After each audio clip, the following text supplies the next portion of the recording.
Hello, everyone, and welcome to episode 77 of ThROH The Years, the podcast that reviews Ring of Honor, show by show, from the beginning.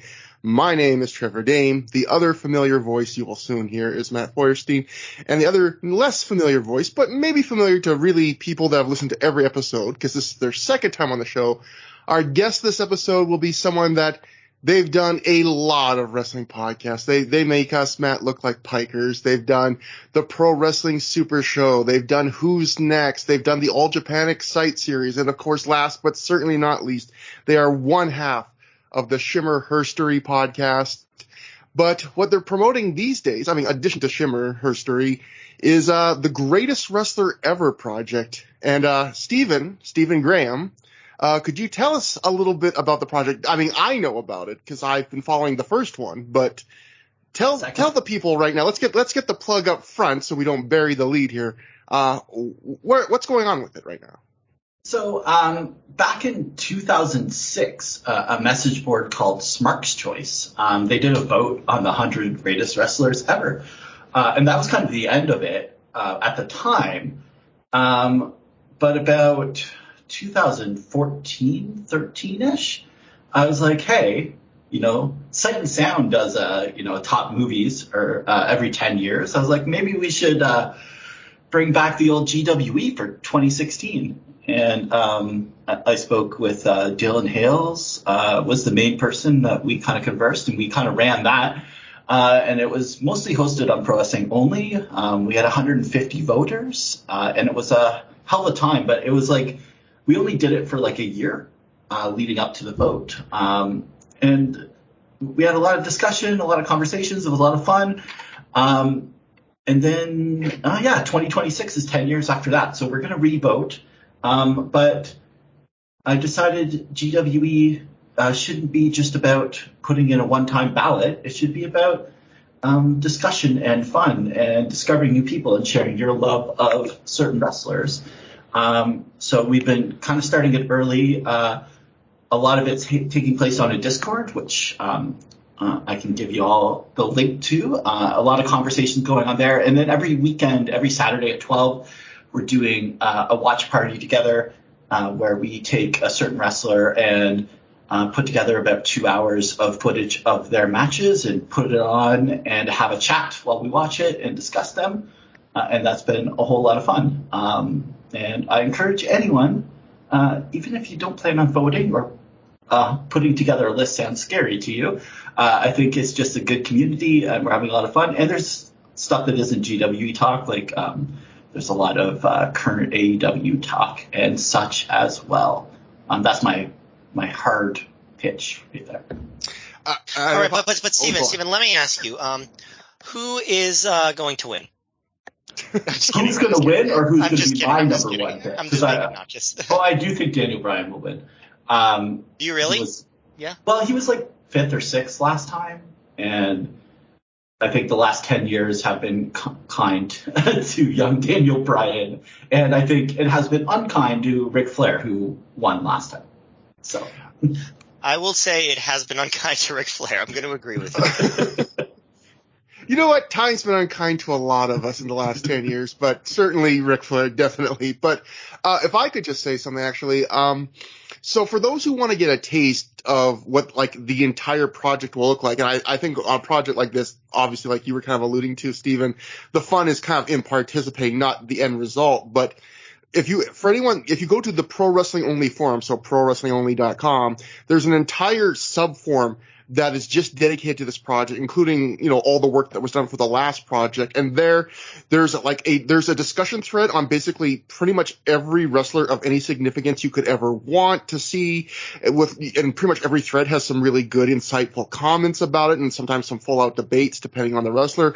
There are links to a bunch of podcasts people did on the last list, including running down their complete 100, all 100 of their votes, hour, very long podcasts, including a bunch of other great wrestling podcasters that have participated in the past. Like you, Stephen, did a podcast on that. I know Chris Zellner did one from Between the Sheets. And there's just I did not cast a vote in the last 100 because I just feel like I'm one of those people where I read the people who are voting and I get intimidated because I go, I just do not have the breadth and depth of knowledge that those people have. But I would say even if you just want to read and listen to the podcast and chime in here or there on what you do know about, like you could spend days and days and days just on what your project has already contributed just from the last one. Oh yeah, it's amazing. And lots of discussion. And if there isn't a thread on someone, all you have to do is write up 3 sentences, recommend 3 matches, and put them in the nomination thread, and a new thread will be created so they can be voted on. And also, the official GWE podcast hosted by me will be starting soon. So look out for that on this feed, not the other 2 that I believe Trevor would want to plug now.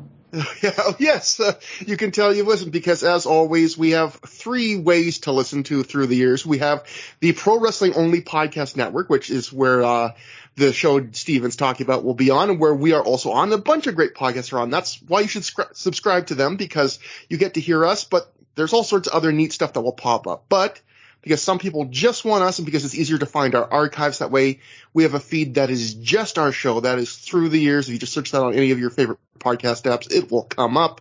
And then finally, we upload our shows to YouTube. And believe it or not, it seems there are now a few people. We get the emails, Matt. There's now every time we get those emails, it's gone from someone listened for 60 minutes to now a few people have listened for thousands of minutes since the last time. So there are a few people now that listen through YouTube. If you crazy people, I don't know why you do it. We have the option for you. It's there. And with that, we can get to the show because, quite frankly, there was no news that took place in the very short time between the last show and this show. So we can get to the show we are covering tonight, which is Dragon Gate Invasion. It took place August 27th. 2005 at the Amherst Pepsi Center in Williamsville, New York, basically right near Buffalo, in front of a reported crowd of 400 fans. Obviously, the big draw of this show was the first time ever that Dragon Gate stars would come to Ring of Honor. That was the big selling point. We'll go to the Pro Wrestling Torch that wrote at the time. Ring of Honor is bringing in Shima. They keep pronouncing it Sema. I hear everyone else these days pronounce it Shima. So now, after listening to 3 hours of them say Sema, I'm going back and forth on it's confusing me. But anyway, Shima. I also think they continue to say Sema throughout all of his ROH appearances.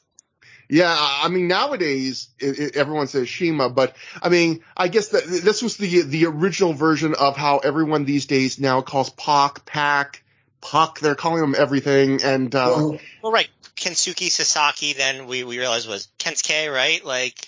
Well, I don't know if you guys remember this, but back in Torimon, before he changed his name to Cima, C-I-M-A, it was something like S-H-I-I-M-A with the last name. Shima Nobunaga, right? And yes, and they said this was his U.S. debut, but he definitely wrestled in WCW.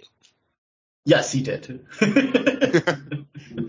I think he wrestled as Shima, not Sema. So right, Shima, yeah, right. The full Shima Nobunaga full name, because I vividly remember Chris Jericho making fun of the name and doing his variations that he would do back in that era. Yeah, so yes, definitely. Sema's debut in America, not Shima's. Yeah, so no, yeah, that's a good way to split. So if I'm inconsistent, I'm going to try just to stick to Shima, but if I'm inconsistent, you should know it's because we just watched a bunch of hours of announcers calling it the other way. But back to the Torch, Ring of Honor is bringing in Shima and Shingo Takagi from Dragon's Gate.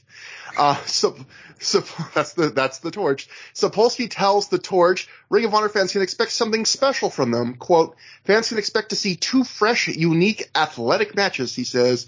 This will be a rare treat. We hope the hardcore fans will come down from Toronto and other surrounding areas to Buffalo to see these 2, because there is no telling if you will ever be able to see them live again.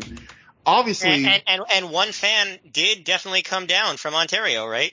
Steven? Yeah, I was in school in St. Catharines, which is right by Niagara Falls, and me and my friend Lee Littlejohns and my other friend Trevor Down. Hey, I don't like this. Made our way I don't up. like this. Bizarro Trevor Dame? Yeah. He actually is really happy and likes everything. Despite his last name. Yeah. Yeah.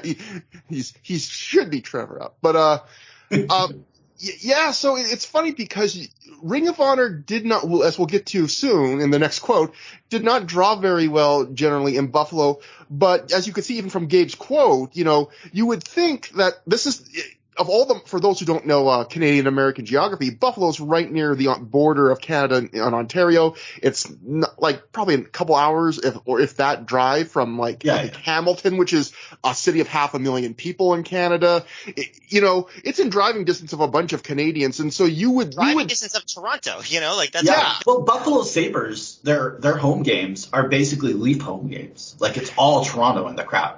Exactly. Yeah, there are definitely people that it is cheaper for them if they're a Leaf fan to go over the border and buy a ticket to a Sabres game when they play Toronto than to watch a Toronto home game against any team. So yeah, that's how close they are.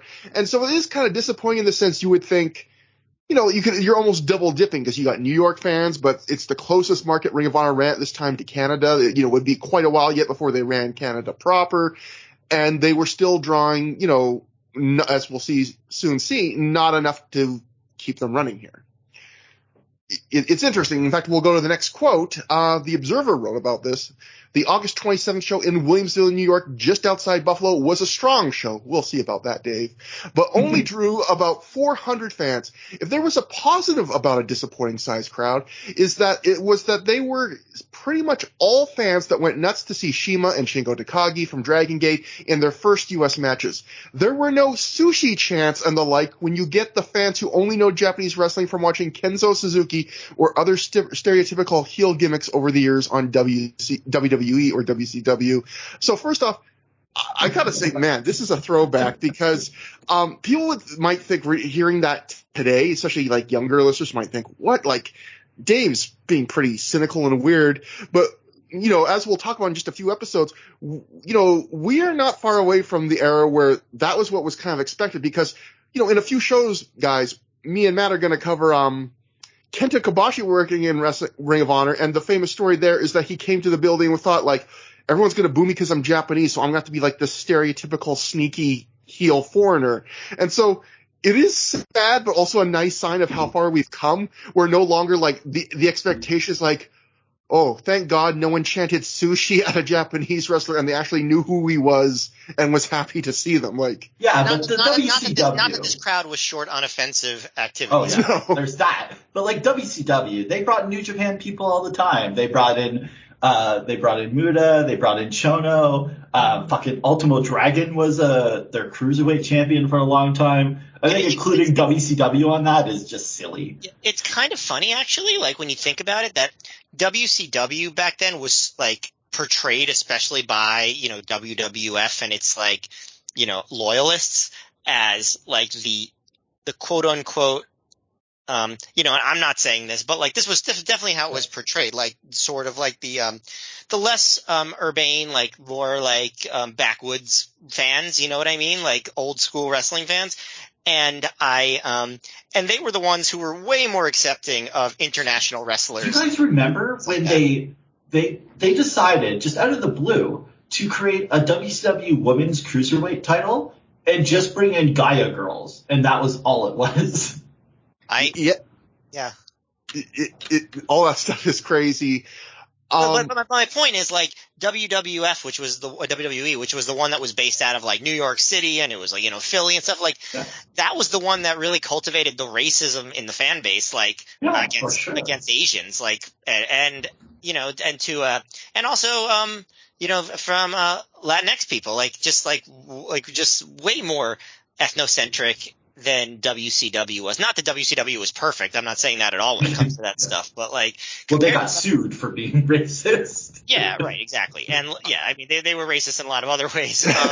There's plenty to go around. It probably got worse when certain people got there near the end. But from New York. Yeah, yes. Right. But like, yeah, Vince McMahon was the one that was like really, really the one who was not accepting of international wrestlers. It wasn't American fans at large. Yeah, sure.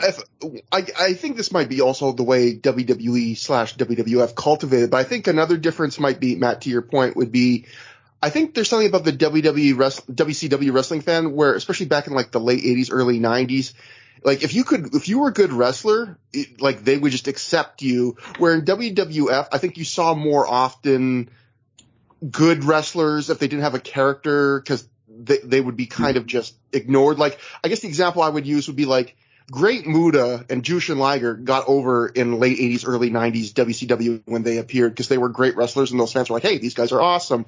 Where like in WWF in the mid 90s, when they brought in like Taka Michinoku and Great Sasuke, some of those crowds would see those guys see incredible things, but they'd still be like, oh, well, I still don't really know who these guys are. They don't have a character. You know, WWF isn't really positioning them as anything special. So, no, like, I guess that was neat. With you. I agree with you. My point is, like, that's by design. Like, Vince McMahon. Yeah, exactly. Yeah, you know, like, the WCW allowed its fans to just be like, oh, great wrestling, yay. Like, and that's kind of what, you know, I think people like us like about AEW now is that those crowds are much more similar to WCW crowds in that, like, if two random people come out that they haven't seen before and they just put on a show, they'll appreciate it. Whereas in WWE, it's still, to this day, it's still very much like, we want to see TV stars. Yeah. So next we'll go back to the Torch, and this is what I was alluding to earlier. Regarding the August 27th Williamsville, New York show near Buffalo, Sapolsky tells the Torch they may not return regularly without better attendance next time. Quote, the crowd response was fantastic. They were a crowd that just came to have fun, get into the show, and just enjoy themselves. If the wrestlers gave them something good and something to respond to, the crowd ate it up. While they were as enthusiastic as the largest crowds we've drawn, we really need another 100 to 200 people for Buffalo to be financially successful. Hopefully we can reach those numbers when we are back on October 15th. And spoiler, they don't, and then they never run there again, or at least for a very long time. Steven, why did you let them down? Well, actually, I guess you didn't leave them down. You were there. I was there. It wasn't my fault. And Gabe was impressed with your reaction. But did you go back in October? That's the important question. I don't know. I'm going to say that's a probably no then. But I'll have to look at the card. Like that you know, we're talking about Bryan Danielson 16 years ago. You know? Oh. That's funny though, because you know what? I probably went to this one because school hadn't started yet. And then the other one would have been when university was on, and that would have been pretty hard to do. Gotcha. And it's funny because, you know, normally a lot of times on these B kind of tier or new locations that Ring of Honor would run, especially if they weren't running that great, they would kind of space out the shows to kind of let hopefully the anticipation filled up. You know, they're talking here like, oh, if we don't draw something bigger soon, we got to leave. They're coming back in a month and a half, which is fairly quick. You know, this is the end of August. They're coming back October 15th. So, and yeah, we'll talk about it then, I guess, but it won't work out for them. But it was a do or die show for the audience. Yeah, exactly. They were the ones that were found wanting. But although again, Gabe really praised the people that were there. You know, Gabe, maybe that he's just trying to build them up so that they won't not go to the next show. But you know, he really put them over in that quote there. But finally, before we get to the show, one last live note I thought was a little kind of funny. And we'll hear more from Andy Hill later. This is a guy who wrote in a live report to the PW Insider. He has some hot live scoops. I don't know if you will also have them, Stephen, but Andy Hill wrote to PW Insider, the facility, an ice hockey rink, while not ideal for wrestling, ended up being a nice setting for a show.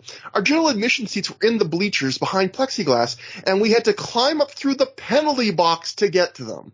Oh, yeah. I go to shows every time I went to Ring of Honor in Toronto, except for the few times they ran Maple Leaf Gardens, it was always in a hockey rink, and you always went through the penalty box. Like, that's pretty common fare for shows in this area. So that's nothing. I'm a bad Canadian because I have never played hockey. I mean, I played street hockey. I don't know how to ice skate. I just played straight hockey, too. My parents were too cheap, and then I played soccer instead. I've never sat in a penalty box in any context in my life. I've never even been to jail. I am ashamed of it. But You're ashamed you've never been to jail? Well, I mean, I would like to be in some kind of penalty box, and that's really the ultimate penalty box. But you should go to a TNA pay-per-view. You're in jail, Trevor. Not yet. We'll give it a few more weeks. But That brings us to the show proper. We can finally get into it. We open with Colt Cabana backstage. He is hyped for his world title shot tonight and reminds us that he's on a winning streak with wins over Spanky, CM Punk, and Nigel McGuinness. Colt then says that Good Times, Great Memories, his regular talk show, is back from hiatus, and his guest right now is Homicide. Colt says they're in Chicago, as he always says for all these shows, even though they're never in Chicago, and they're going to fly out after this to Buffalo on Colt's private chartered jet. He should have said they were going to shuffle off to Buffalo. Colt's first question is, has Homicide been spending most of his life living in a gangster's paradise? Homicide doesn't think so. He thinks that the hood life, he says he lives the hood life, but there's nothing paradise about it. Colt then says he can relate to Homicide because they both live thuggish lives. Colt says when he was 17, he didn't do his dishes. He got grounded by his mom. And then Colt at this point goes on about fighting with his mom over the fact that they already had a cleaning lady. So Colt thought he shouldn't have to be the one to do the dishes. And at this point, as Colt is rambling on about this, the camera does an extreme blurry close-up of Homicide rolling his eyes. Based on that story that Colt tells, he thinks he and Homicide, they can relate as people. Homicide can't believe Colt is talking about dishes, and he isn't joking about this. Homicide says the only dishes he knows are the kind he would eat off of and smash over somebody's head. Colt says he wouldn't do that to his cleaning lady. Yeah, she was a nice Polish woman. At this point, Homicide just continues to be annoyed that Colt considers that a hard life. He thinks Colt is joking around too much. Colt says, well, I do have a joke. He goes, why does Snoop Dogg carry an umbrella? And then he just says, for drizzle. And then at this point, Colt calls Homicide his nizzle. Homicide is now very annoyed. Homicide calmly tells Colt not to disrespect him like that, and then points out they're not even in Chicago. Homicide leaves in disgust. He calls Colt a goddamn joke. Colt debates apologizing to Homicide and thinks to himself about going to a flower store to buy him flowers. Steven, I know you got some stuff to say about this one. I would just say that, no, Steven, you go on, actually. Well, okay, well, first, it starts with Homicide when he's introduced. He goes, how you doing, Mr. Cabana? And that made me laugh. And then it was just, like, a fucking racist segment. Like, it's any, racist white person being like, hey, I relate to you, and then saying nothing that relates to the person. And it's fucking sucked. Like, on the one hand, you could say, like, it makes Cabana the butt of the joke and that, like, it's obvious that he's not relating. But he's the babyface. But on the other hand, Cabana is the babyface in this entire feud. Yes, so yeah. If he was the heel, it would suck, but it would at least make sense. But, like, Homicide's supposed to be, like, the most evil person in the company. And Cabana is supposed to be the most popular. Or, like, one of them. So this was just fucking awful. I think the thing is, and I would have no way to track this, but I wonder how many feuds in Colt Cabana's history have started with basically other wrestler doesn't like that Cabana jokes too much, gets mad, there's a feud. I mean, we just saw Nigel McGuinness. That feud was basically Nigel McGuinness thinks Colt Cabana jokes too much, gets pissed off, there's a feud. And this feud is going to become like a crazy, intense, hateful blood feud with violent angles. And I think the kind of crazy thing version of that, yeah. Yeah, and I think the kind of crazy thing watching this is like, you would think the thing that would start it off would be something really crazy, and like this will build to an angle at the end of the show, but where Homicide, does something fairly violent. But the funny thing here is, if you look at Homicide's like reactions here, he never gets that mad. He's more kind of just like befuddled and maybe even at points slightly amused, like just this guy's a fucking idiot. Like the whole joke of it, and like you guys were saying, the joke of it, like Matt, to your point, is basically on Colt, where it's like, this guy really thinks he can relate to me, like his life is hard based on that, but he's not like screaming, he's not threatening to throttle him, he's just kind of shaking his head and being like, this fucking guy, and it's crazy how the tone shifts dramatically to serve the feud afterwards. Almost like it's stewed in Homicide over the night, and he realized, like, hey, like, that was really fucked up. Like, I'm gonna beat the shit out of this motherfucker. Kind of like that. As opposed, which you can make a logical explanation for, I suppose. Well, yeah, like sometimes you don't realize in the moment, like you'd have to be surprised at someone saying this shit to you, and you like leave there being like, what the fuck was that? And then over time you think back at it and you're like, that motherfucker, like I think I gotta kill him. But yeah, like the shit he was saying is basically the stuff you hear on Fox News, and that's never a good thing for a babyface to do. So. Right. If Cabana wasn't a babyface, you could make the case a little bit more. You know what I mean? Like that. Like, yeah, oh, totally. You know, like he's like playing a trope of like a clueless, like privileged heel, but instead he's a clueless, privileged babyface, and it's like, who wants to cheer that? Oh my! Well, we'll see throughout the show who wants to cheer bad things multiple times. Two things we won't see are the two student dark matches that happened before the rest of the show. Oh, man, you missed out. They were great. Bobby Dempsey and Derek Dempsey defeated Pele Primo and Smash Bradley, and Eric Matlock, who I believe was not a Ring of Honor student but just an indie wrestler, defeated Antonio Blanca. Stephen, I think it's a lot. I have a scoop for you. You know who Eric Matlock was? The detective? Yeah, Andy Griffith. There was the Andy Griffith wrestled on this show. Yeah. Stephen, you were in for a treat. I know. He was doing somersault planches and everything. I vaguely remember Blanca because it made me think of Street Fighter, and that made me laugh. But that was about it. I mean, quite frankly, Stephen, when we talk to people that have watched these shows like 16, 15 years ago, that's more of a memory than most people when we ask, like, do you remember something that did not happen on the air? So, you know, you're ahead of the game already. And I was ready to say something that didn't happen on the show, but then they like aired it. So there is something else we will talk about that did not happen on the show. So we will test your memory again, Stephen, later. Shit. Okay. But if you don't remember, we have plenty of notes about it. But anyway, first off, the first match we get to see on the show is the opener. Ricky Reyes defeated Puma, currently known as TJ Perkins, via submission in 7 minutes, 28 seconds when he made him tap out to a dragon sleeper with a body scissors combination. Matt, what did you think about this? This is going to be the first match of a pattern we're going to see, particularly in the first half of the show. Basically, this was a lot of people's last shows in Ring of Honor. This was not just, as Stephen was joking about, this was almost a do-or-die show for the crowd. This was kind of a do-or-die show for a lot of undercarders because TJ Perkins would not be back in Ring of Honor for quite a while after this. Yeah, he does show up again, like here and there, right? Like, yeah. But not for a long time.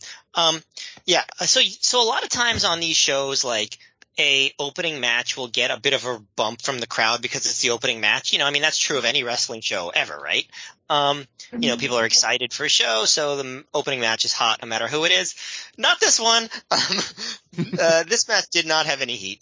I think we talked last show about how, like, for whatever reason, you know, he's a talented guy, but Reyes during this era in singles matches just doesn't do it for me. It's just like not, it's just not that exciting, and I thought this match was not that interesting. Like, it was technically fine, I suppose. Like, it's weird because, like, these two guys, they definitely have a history together, right? Like, wasn't Puma almost like part of the Havana Pitbulls at different points, in different locations? Like, I'm almost positive I've seen like a show where he teamed with them as part of the Havana Pitbulls. Am I wrong about that?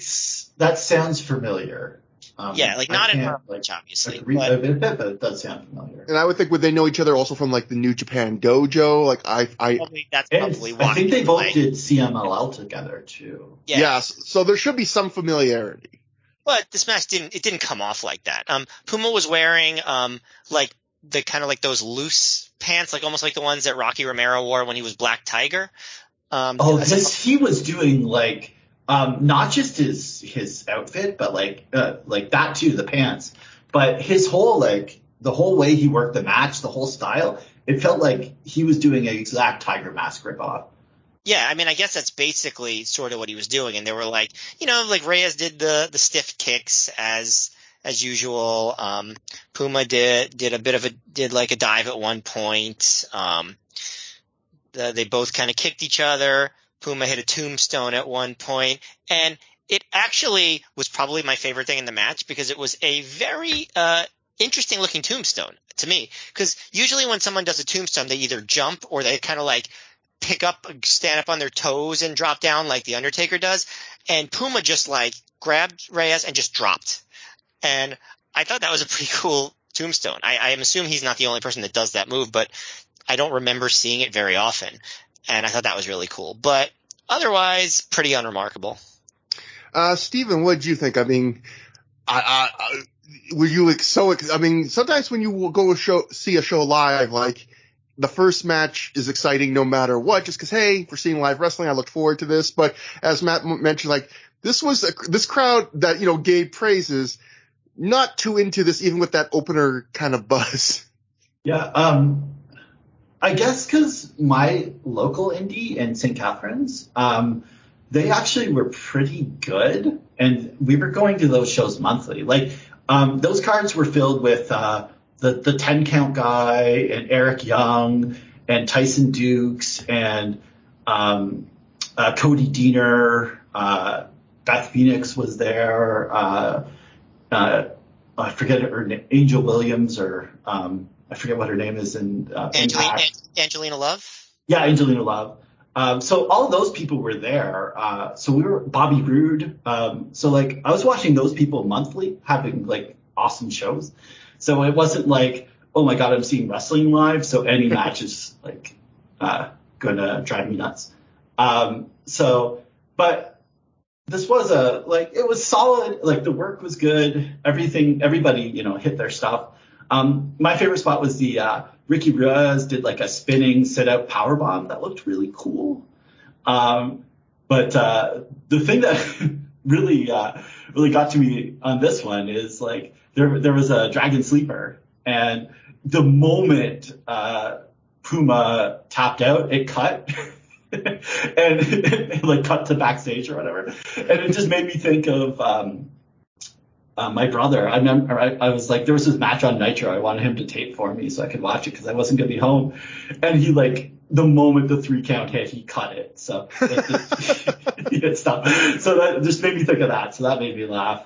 But overall, like it also felt kind of out of place as an opener, right? Like an opener, you think of either like a match to kind of warm up the crowd and get the crowd into it, or it's like going to be one of the best matches on the show, and they're just trying to space it out. And this one just kind of felt like a match that should be like not at the opener. You know? Yeah, it just felt like the leftover match, definitely. I agree with both you guys. I thought this was very average. Matt, we've talked recently about, you used to mention it, like Ricky Reyes. I don't know, there'll probably be a common theme, unfortunately. He's just fundamentally sound, but kind of boring and just doesn't really have a hook. It's funny, you guys, each of you have picked out like a unique spot you really liked. It's like, oh, that was my favorite moment in the match. Looking at my notes, I wrote my favorite moment of this match was after a near fall where Reyes didn't get the pin. He just screamed the word crap. And for some reason, a few people in the crowd, that was my favorite moment of the match. So maybe that tells you exactly what I thought about it. We'll have to keep an eye out for Reyes' crowd work, because on the last show I really enjoyed him saying that New Jersey stinks like ass. His attempts to try and connect are maybe the best thing he's got going for him in this run so far. But Perkins as Puma was trying to hit a few cool spots. He did, the Tree of Woe, big ring Tree of Woe drop kick, cool kind of sharpshooter cloverleaf variation where one leg of his opponent was kind of trapped underneath him. And, there was some slight awkwardness too. Like you were saying, Matt, about how, you think these guys would have more familiarity. Like there was a moment fairly early on, I think, where, Reyes is on the outside and Perkins is going for this big run. He's going to go through this dive through the ropes. And it looks like Reyes, like he jumps back on the apron and Puma was not expecting that. So he kind of just stops for a second and then just like hits him. There's like this weird hitch where he's like, oh, like I didn't think you were going to be there right now. Oh, like gotta figure this out. But I mean, it's only 7 minutes. It's technically fine, this would be TJP's last match in Ring of Honor until 2007, sometime in then, and then he'll do a few matches here or there. But we go backstage to join. I was just gonna say. Oh, go on. Completely unrelated.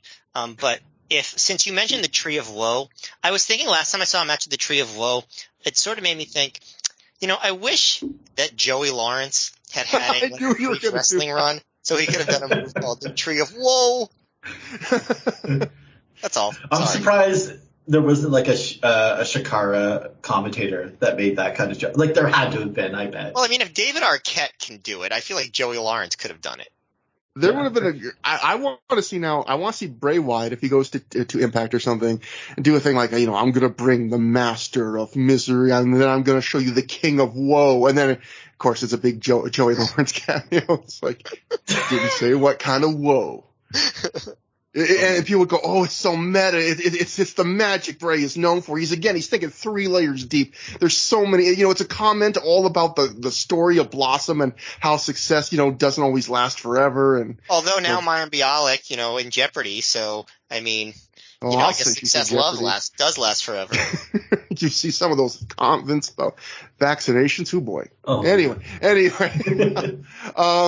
we go backstage to join a somber Nigel McGuinness. He says tonight is a big night for him. He just came up short with Colt Cabana in their recent feud, and that's been the story for him here in Ring of Honor. He has good matches, but he always comes up a little bit short in the win-loss department. He's been here for a year and a half, but he hasn't stepped up to that next level.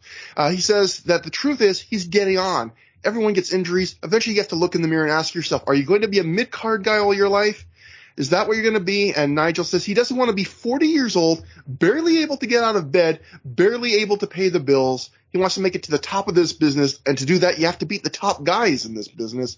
You have to beat, the very cream of the crop. Samoa Joe is one of those guys. Nigel says the time for promos is over.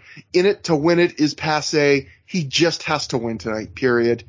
I thought this was a pretty good promo from Nigel, but I think the 2 things I noted from it. The first was, I thought it was kind of, I guess a lot of promos cover this stuff, but I thought it was kind of shocking knowing that where Nigel's career and his health goes, that already at this early stage, he was already talking about being like physically wrecked at 40 and not making it. Like that would be strangely kind of, prescient from him, knowing what happens to him. And I thought the second thing I noticed was, for the second straight promo, just like the Homicide promo with Cole earlier, the cameraman decided in the middle of this promo to do a random comically extreme close-up, out-of-focus zoom in on him. It was like not like in any way well done. Like it was as if, the best way I could describe it would be if you would ever, like if your grandma was asked to like film your birthday party when you were 6 and she accidentally just leaned on the zoom button and didn't realize it.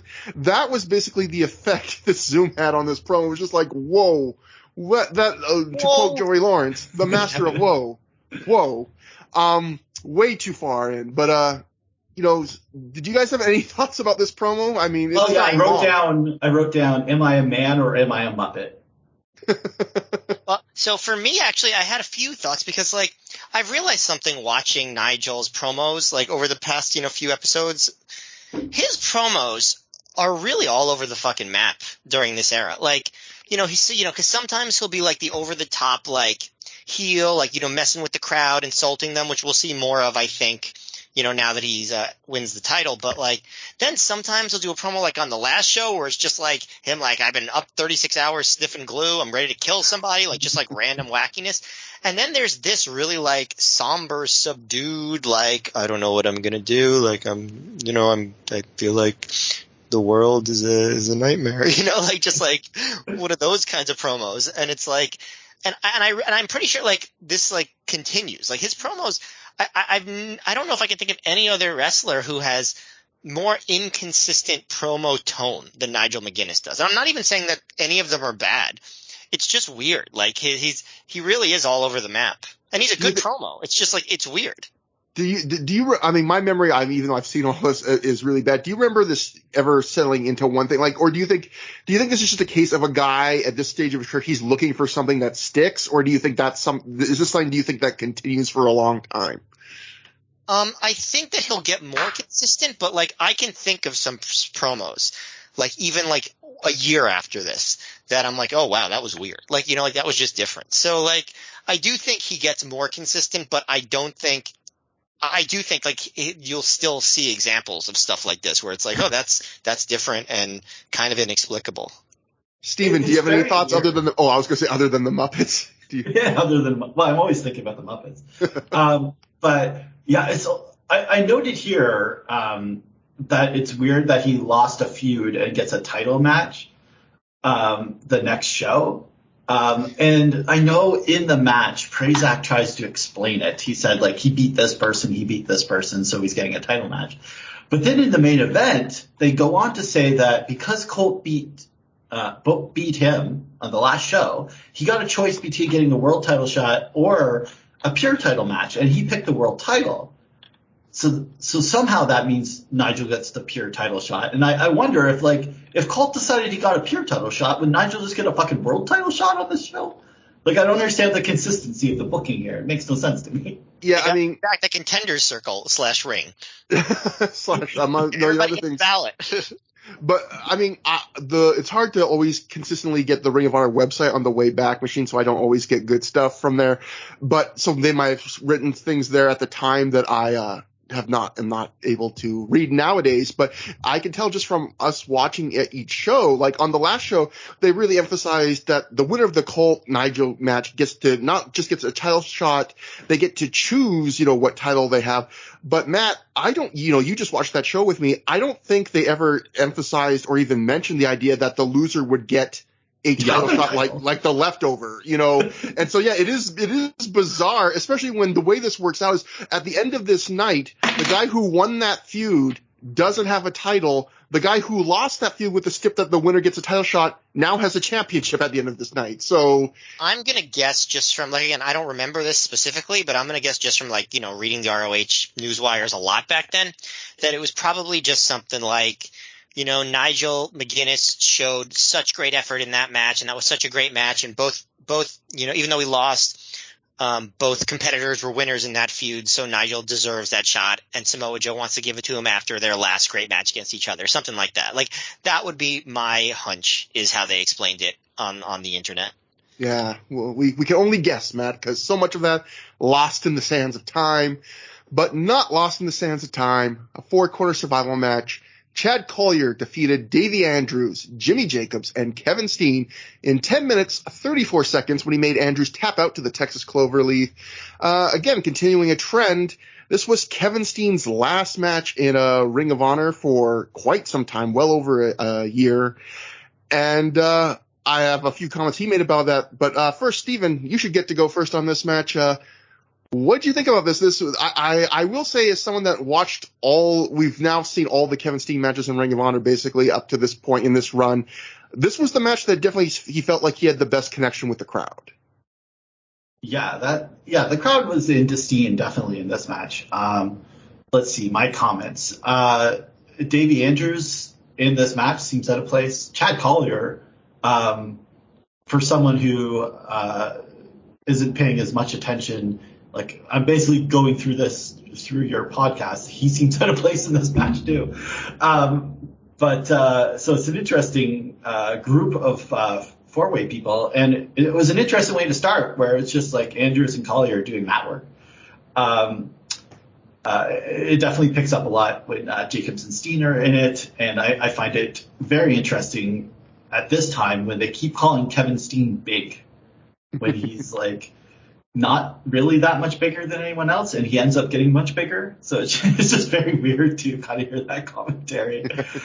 And I found it interesting, like Collier and Andrews, they both like blind tag themselves in, because I guess you have to be in the ring to win, right? But earlier in the match, they both tagged themselves out, so they don't seem to be very smart. But Jimmy Jacobs, if you pay attention, is the only one in this match who never tags himself out. He's always blind tagged out, and he always tries to get in there. And when he's in the ring, he like knocks people off the apron so they can't break out the pin. So Jimmy Jacobs using his brain a lot in this match, but none of that really mattered, because about the last quarter of the match, everyone was just in the ring hitting stuff. They did a point where Steen was going to go for a dive, but Jacobs tripped him up, so they kind of teased it, and then Jacobs did his tope, which looked good, but then Steen did a cannonball at the top, so they paid that off well. Jimmy Jacobs did like a complete Chief J Stronghold Wahoo Huss-up, but then gets hit by the Mr. Peepers driver.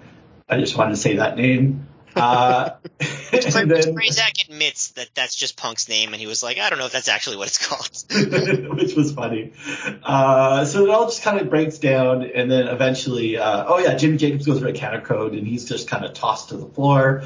And then Andrews misses a springboard dropkick, and Collier puts on the Texas Cloverleaf, and we get a submission, and immediately it's El Generico coming to the ring.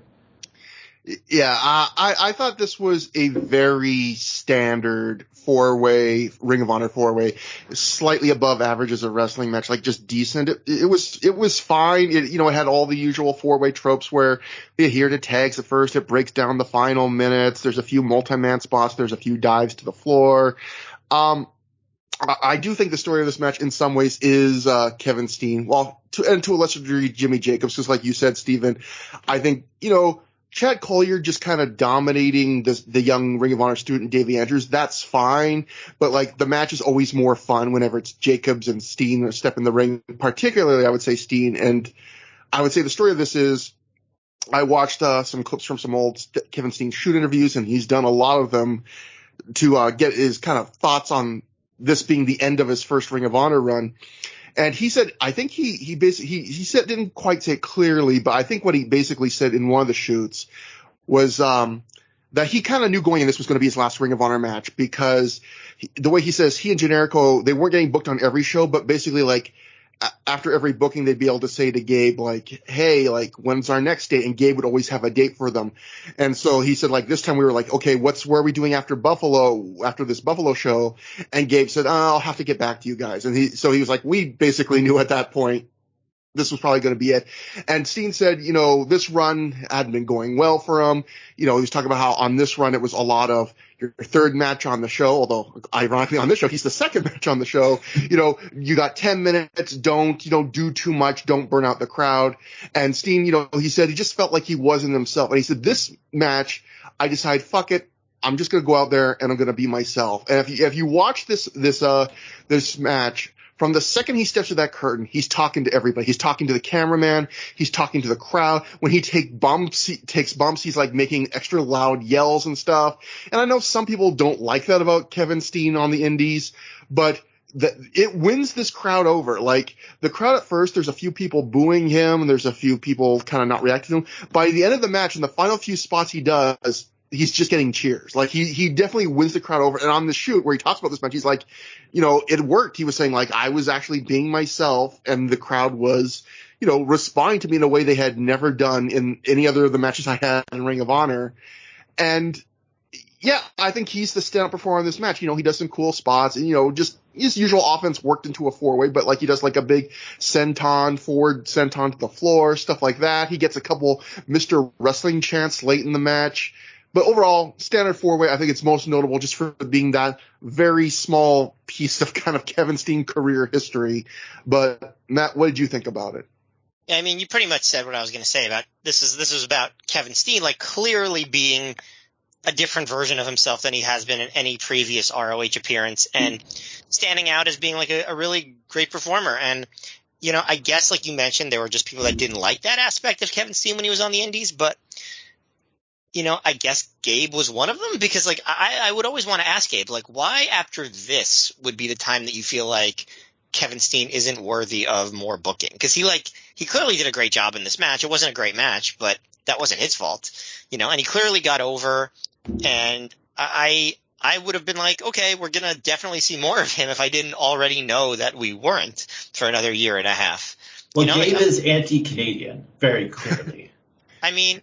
I know you might be joking, but like, do you actually believe that might be true? Well, if you're, I don't believe that's true. But like Steen and Generico both, like, especially, like, is Generico back after this? Am I spoiling things? No. Generico back for over a year after this too. Yeah. Like, yes, fucking like Generico. 06, I think. Yeah. There's no way you can watch that Generico homicide match and go, yeah, we don't need this Generico guy. We need more Chad Collier. Like, you're fucking insane if you think that. Well, actually, you and I might disagree on that homicide match. We'll get to that in a minute. But I will say, go on that. Oh, did you have more to say, Matt? Sorry, I think I talked over you.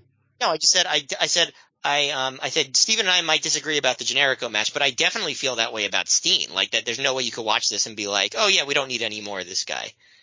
Well, a couple of things I could say. First off, I think it's pretty clear Gabe did like Generico more than Steen in this run, because I think he gave Generico a little bit more opportunity in terms of match, although they did have some similar for big singles matches for sure. Yeah. And also when these guys do come back, it's Generico first in late 2006. In fact, Steen will talk about in like early 2007 when he's in CZW, he proposed a gimmick to Gabe where he's like, could I come in as part of the CZW feud? And his idea was, I want to be the one wrestler in CZW who's like, I hate CZW, please Ring of Honor book me. And Gabe was like, you could do that in CZW, but I don't really see that you being a part of this right now. Like even, and this was when he was starting to give shots to Generico again, and it's eventually, he finally gives them a big shot with a Steen Generico versus the Briscoes match. And the way Steen tells it is, like, he doesn't have a great relationship with Gabe, but he also doesn't have a bad relationship with him. And the way he puts it, he doesn't really put with any malice, is he's like, Gabe is busy, and he sees Gabe as a guy who, like, he has a lot of time for you if you're valuable to him. And he was saying, like, in this run, he was saying Gabe didn't really talk to me and Generico hardly at all, but he was also kind of saying, well, we were also, low on the card guys. But he always talks about, like, once they had that first match with the Briscoes in 2007, instantly they come back to the curtain. Gabe wants to book them for every show. And he says for the whole rest of that run till Gabe got fired, like, Gabe was really great to them. So it was one of those things where it was almost just like, and I think a switch has to flip. Exactly. Yeah. And I think people would say, you could look at that with Chris Hero or a lot of other wrestlers where there are wrestlers Gabe has not gotten. And then when he does get them, to his discredit, there's been a few times he's kind of not seen a guy when other people have, but to his credit, when he does see it, he doesn't go, well, I didn't see it, so I got to kind of keep up appearances. Like, once that switch flips, he's all in, generally. Yeah, Hero was definitely the other one I was thinking of that I could, that is kind of analogous to Generico and Steen. With Hero and Steen, I wonder if there's like that wrestling, they have to have a great body. Yeah. Yeah, I'm sure that was part of it. Like, there's a bit of body bias. And, obviously, Hero is not Canadian, so I guess it is not an anti-Canadian bias. It is, yeah, maybe it is the look thing. But name another Canadian they booked. Kenny Omega? Years later. That's fun. But, the only other thing to note here is, Jimmy, early on in the match, he tries to start a BJ chant for his, tag team champion partner, BJ Whitmer. And Dave Prazak on commentary, your commentary for the show was Prazak and Lenny Leonard. Prazak mentions Whitmer's in Japan with Pro Wrestling Noah on his first tour there, and that it'd be great to see some Noah wrestlers in Ring of Honor. So we're getting a little, allusion to what we will see. We will soon see a lot of Pro Wrestling Noah wrestlers in Ring of Honor. But, moving on. Last time I was here, the commentary has, like, a billion times improved. Oh yeah, for sure. I mean, this is like the legendary commentary team of this early ROH era, Leonard and Prazak. So like, we have finally gotten to the era where the commentary is inobtrusive at the very least. Yeah, and in Shimmer it's Prazak and Danger, and it's one of the best commentary teams I've ever heard. And Prazak's just amazing. And, right, he's much more subdued in ROH. Yeah. Exactly. In Shimmer too. He's not like, when he's in Game Changer wrestling nowadays, he's a little different back then. And we're just entering the era of, Dave and Lenny solo. Like, this is one of the first shows where, apart from one brief, like, sentence run-in from Gabe, it's just Prazak and Lenny from beginning to end on the show. We had a period where it was Dave and Lenny, but then Gabe would tag in for Lenny for a few matches. That era is coming to a close for the most part. Yeah, he still does that a couple more times, but it's pretty much done. And that brings us to our next match. Homicide defeated El Generico via pinfall in 14 minutes, 2 seconds after hitting a lariat.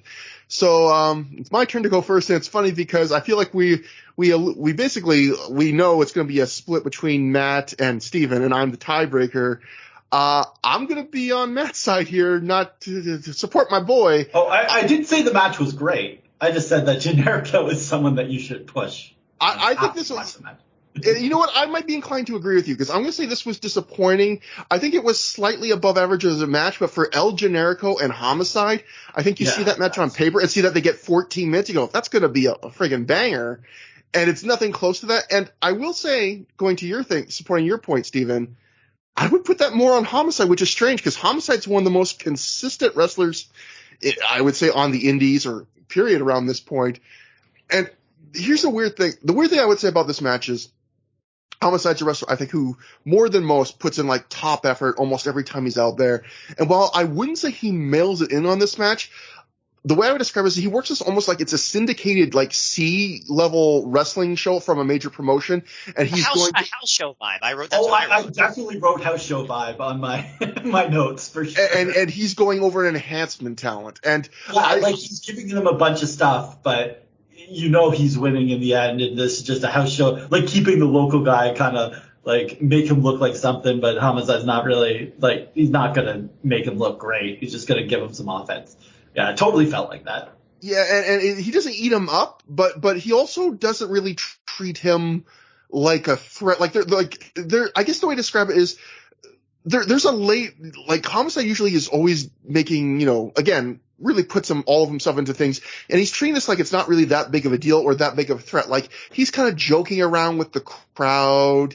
There's not a lot of urgency from him, in this match. When he's on offense, it's kind of slow and methodical. Even the finishing stretch doesn't really pick up and have as much wow factor as you'd hope. It just feels like it doesn't, the Homicide's not treating this like it's a big match. And normally one of the things that makes Homicide great is even on this slot in the card, he will treat a match like it's big and like it's really important for him to give, a top-notch effort. And that's not what is done here. He does lay in a whooping on Generico. Like, Generico gets a nasty welt on his back early on. Homicide really gives some hellacious kicks to the back during the match. There's a fun spot during the match where Homicide and Generico keep running into the corner, and Generico keeps like jumping over Homicide and then getting Homicide with these little slaps, and Homicide just gets more and more progressively angrier, which is fun. But, yeah, it's one of those examples where if there's a service this podcast can occasionally do, it's like, I think we find watching the shows that all the matches people remember to be great, with rare exceptions, are still great. But there are matches like this where people will look and go, why hasn't anyone talked about Homicide Generico wrestled in 2005? That's got to be great. And often the reason why no one talks about it is because it actually isn't, unfortunately, that great. But, Steven, kind of maybe mischaracterized your opinion of this match. How about you go next? You kind of clarify what you think about this match. Yeah, so I think we talked about it a little bit, but Generico is very good, and he does a lot of really good stuff in this. He has a lot of charisma under his mask. Like you mentioned the sequence where he was like jumping out of the way and then slapping Homicide and pissing him off, but like the reaction of his face where he's just like, oh fuck. Why I don't want to keep slapping you because it's making you madder, but like you're giving me this opportunity. So like all that kind of stuff was good, and like the dives he hit and all the moves he hit all looked really good. And so I think Generico just, he looks so good. He's so charismatic. Even if the match wasn't great, it was just like kind of an okay match. I don't know how you don't see that when you're watching it. But as for the match, first of all, Homicide did not do the code of honor. So that was shameful. He spits on his middle finger and then taps Generico's hand with it and goes, there you go, bitch. And I like how petty that was. Like, he technically did something, but it was the most ridiculous. It's the thing you would do as an 8-year-old if your parents told you had to, like, shake the hand of a bully you didn't like. Like, that's what you would do. It is so childish. Yeah, and speaking of such, he was wearing a Lucha Libre t-shirt to even mock Generico even more.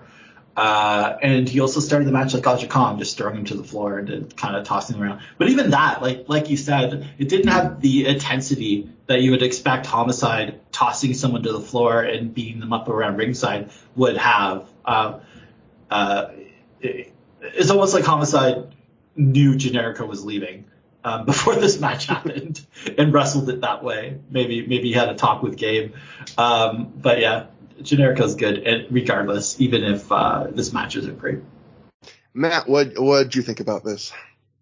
Yeah, there's a high amount of incongruity, like you all said, between what you would think about this match if you saw the two names on paper in the year that it took place and the actual match that they had.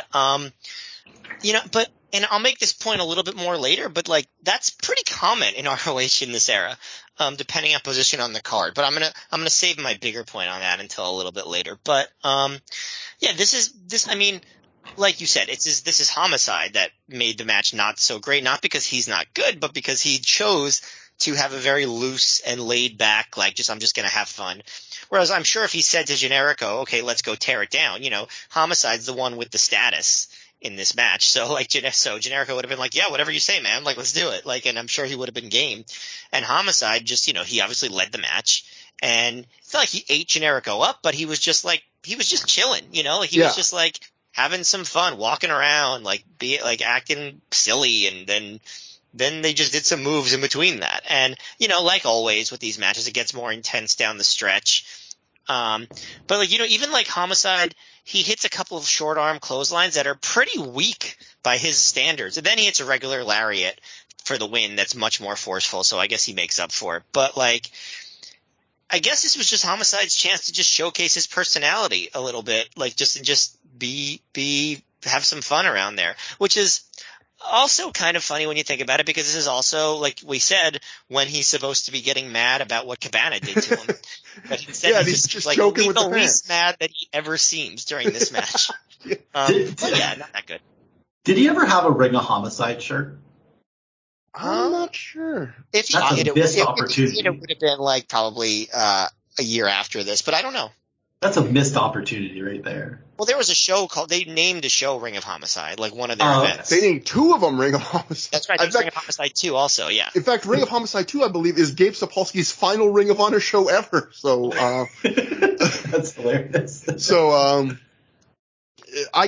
one thing I'll mention, just Matt, your talk got me thinking about this is, again, I was researching that Kevin Steen stuff with his shoot reviews, and going back to that quote I mentioned, he said earlier, he said Gabe told him during this first run, he usually told me, like, your third match on the show, you got 10 minutes, and the last thing was, don't, do too much and burn out the crowd. We have a lot to say about this topic, but yeah. Yeah, so we'll save it for then. But I think it is interesting in the sense of, I feel like more indies these days are more the PWG vibe, where it's like, they don't worry about how the whole show plays. The idea is just like, every match, do whatever you want, try and steal the show, and if it's going to be tough for someone to follow, that's the next wrestler's problem. That's their job to figure it out. Where back here at this point, especially with Ring of Honor, and I think a lot of other promotions, there was more thought of, don't burn out the crowd. In fact, we've talked about in like the early years of Ring of Honor, there was quotes from guys like Samoa Joe and Bryan Danielson about sometimes they'd be mad about, like,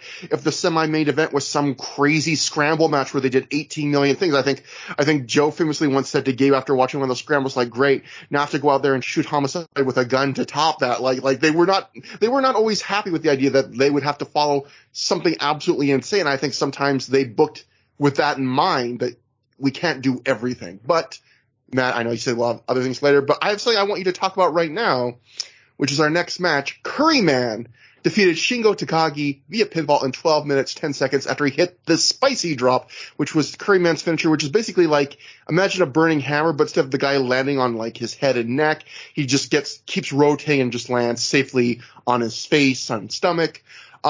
So before the match begins, this was originally booked to be Christopher Daniels versus Shingo Takagi. Daniels' music plays. He doesn't come out. Ref Paul Turner comes out from the back. He talks to the ring announcer, Bobby Cruz. Cruz says Daniels is unable to attend this evening. Turner has Cruz announce his replacement. And then Curryman comes out to Guerrilla Radio by Rage Against the Machine. For those who do not know Curryman, that was Christopher Daniels' frequent gimmick in New Japan and Michinoku Pro. And the gimmick is basically Christopher Daniels, but he's wearing a mask with a little cloth curry bowl on the top of his head. He wears a shirt that says, I am hot, I am spicy, I am delicious, Ichiban #1. He likes to dance a lot, which is really strange because he's dancing to Rage Against the Machine's Guerrilla Radio. which I don't know. When is Rage Against the Machine a dance number? Yeah, and he's not like doing mosh dance. He's like just doing like comical hip swiveling, getting down to I mean, not to say you can't dance to that song, but it's just you would not guess that. But anyway, Matt, what'd you think about Shingo's first match? And this was also, I guess a little more quick background. Kariman's first match. Yeah, for those who are thinking about Shingo, oh man, New Japan World Champion, great super worker. Shingo, he had wrestled, I think, for maybe 10 months by this point, and he would win Wrestler of the Observer's Rookie of the Year for 2005, but he had wrestled less than a year at this point, so that's another thing to keep in mind on this match. I mean, it's funny because you think this is like the rookie in this match, and he turns out to be maybe the biggest star of anybody on the show, right? In some ways, I mean, he's like, right now, somebody that people would consider a candidate for best wrestler in the world, right? Yeah. Right here he's just a rookie. I'm going to say something, I don't know, maybe it's controversial. I don't know what you think, but like, I am not a fan of Curryman. I think it's a stupid gimmick. I don't think it's particularly funny, and I don't think that comedy is Christopher Daniels' strong suit, and he does try to put a lot of comedy into this. Is it just me? Like, I think Curryman kind of sucks. I think Curryman is fine, mostly because I think most Curryman matches, or at least a little bit I've seen, it's not that different from Daniel. Like, this match, is there much different from the fact that he kind of dances a little bit before and after the match, and he wears a mask? I mean, just like the Curryman shtick that he does, I think takes it down. Like, yes, the wrestling is the same, but I think the match would have been better if it was Daniels, because like Daniels is, yes, the moves and stuff are the same, but like the positions different. And I think it takes away a little bit. And they're doing their little, like, the announcers are laughing along with it. I don't know. I'm sure it's just me, but and the announcers, really sell that like Daniels and Curryman are different people. Yeah. Which is, I don't know. I mean, whatever. It's, as far as the match, to me, it's another example of like, I mean, part of it is that Shingo is, green, he's really good for his experience level at this point. Like considering how long he'd been wrestling, he was fucking great, but like, he's still very inexperienced. And, there's a lot of shtick in the match, and like, they're obviously not going for it. They're not trying to have a great match. They're trying to have a good match with, with some physicality.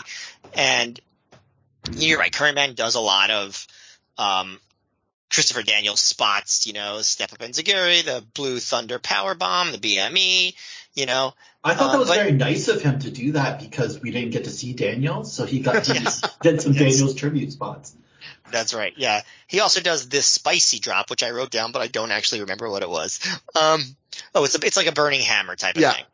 And that's how he wins. And Shingo was allowed to get, some big offense, but I didn't think the match had a ton of direction. And what I thought it was missing more than anything was like a sense of urgency, like a sense that like it mattered. But it was well executed. So I thought the match was pretty good, but again, another one where if you see these two guys on paper, you're like, oh, this is probably not as good as it could be. I think this is basically at the level of everything we've seen apart from the opener. I would say just a tiny bit above average, but nothing particularly special. You guys felt like the last match was like a house show match, and I thought that match was more like this very fine line, a syndicated C-level show match. I agree. I felt like this felt like a house show match. It was fine. It was basic. It was simple. The crowd enjoyed it enough. But nothing particularly special. Shingo, I guess the most fun was Shingo, and yeah, he is not the Shingo, obviously, that he would become, and it would be crazy to expect a guy less than a year in to be, but he has a pretty nice power slam here. His gimmick at this point is really heavy just on the muscle stuff, which is funny, because, he's a member of the Body Donnas. Yeah, like his whole entrance, which gets over, involves him like posing to the beats of his music. He has brings gear to help him do push-ups. He does push-ups during the match. Like his whole gimmick is just muscle guy. And it's funny because he's not that muscly. He has huge thighs. He has thighs for Dragon Gate, he's muscular. Yeah. But it's funny, to know, again, Shingo now is just kind of serious.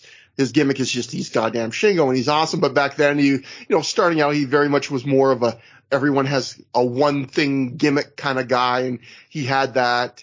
But, he got over, decently enough, and the fans all knew who Curryman was and loved him. In fact, that goes to the Observer point. Dave would write in the Observer, Daniels came out doing his Japanese Curryman gimmick, and everyone knew it and understood, which also shows what a specialized crowd this was. Curryman won the match, which also got great reviews. Again, Steven, I guess we'll go to you now. Did you think the match was great? But I do think it did seem like I don't know if I should say credit. I don't know if it's like deserving of praise, but yeah, it did seem like this was not a crowd that was like, what? Curryman? It was like everyone instantly knew the joke. They knew Curryman, they knew it was Daniels, that Daniels did not in fact no-show them. So. Well, I think even if you didn't know who Curryman is, you could tell, it's fucking Daniels, right? Like doing a stupid gimmick, even if you didn't know who Curryman is. So I don't know how much credit you want to give people for realizing what Christopher Daniels looks like with a mask. I don't think it's that hard. He does have a pretty distinctive upper body shape and his neck and stuff like that. He has a pretty long neck. He does stand out. Yeah. Yeah. I don't think this is not back in the day when I didn't realize Crush was the same person from Demolition. No one in the crowd was 8, Wow. Yeah. Repo Man took me a minute, but Crush I figured out with the same name and everything, Oh, I know. It's the same name, but I didn't realize it at the right away. It took me, because he was a babyface from Hawaii. He wasn't a badass from Parts Unknown. So didn't realize it was the same person. But yeah, I was 11 at the time, so cut me a break. Yeah, let's see my notes. Oh yeah, Curryman did a Kyoko Inoue springboard back elbow, so that made me happy. Cool. That move really cool. Kyoko Inoue with the best offense and the most bizarre offense in the history of wrestling. So anytime anyone steals any of her moves, that's a big bonus for me. And also you mentioned about Curryman working differently. There was he did do a push-up contest with Shingo, which he lost. So that was a big guffaw moment, I guess. But yeah, like you guys said, it's another match that was, it wasn't bad. It wasn't, but it wasn't anything that's going on my database. Yeah. After the match, Curryman gets on the mic, and he sounds a lot like Christopher Daniels. Continuing the joke, he's not even trying to change his voice or anything. He goes, I excuse my English, even though he's speaking in pitch-perfect English. He's only wrestled in the U.S. once. Curryman says his partner, Bryan Danielson, which would be referring to they used to team together in the juniors division in New Japan, told him about this place, Ring of Honor, and he's wanted to show his face here for a long time. He puts over Shingo and then asks him to please come back. The crowd chants the same for Shingo. Curryman also says Bryan also told him about this thing they do in Ring of Honor and offers his hand to Shingo, and then they actually shake hands. So technically, this is Christopher, they're going to continue this angle that Christopher Daniels does not shake hands for another 20 plus shows. But technically, if you want to be literal, the first Ring of Honor handshake from Christopher Daniels is actually right here to Shingo. Curryman doesn't know if he'll ever get a chance to come back to Ring of Honor, but if he does, he will dance his ass off for each and every one of the fans. And at that point, Shingo dances again. So and I was actually at the next show that Curryman appears on in a couple months after this. And the other thing is Shingo, we kind of will get to see him grow as a wrestler in ROH because he gets a pretty extended run starting in either late 06, 07. He gets a pretty extended run in ROH. Where he has a lot of matches, and you kind of do get to see him develop during that period.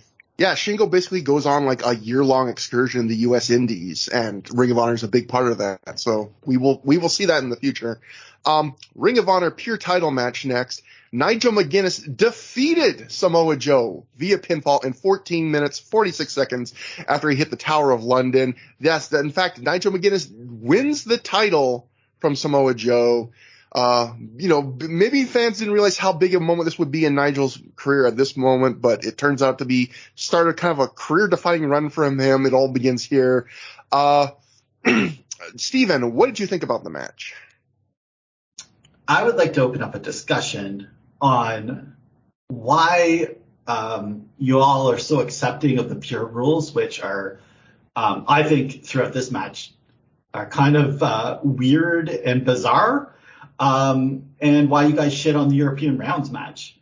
Hey. Well, Trevor certainly did not shit on the European rounds match. He liked it more than anyone in history, so I shit on good on him, because I think those rules in the European rounds match make a lot more sense than the pure rules. I mean, my issue with the European round match wasn't the rules; it was just how it was worked. Whereas Trevor's thought it was worked brilliantly. Okay, well, I haven't seen that particular one, but I've seen a bunch of European rounds rules match, and these pure rules. I don't know if you want to get my notes about them, but they're used poorly or like weirdly in this match.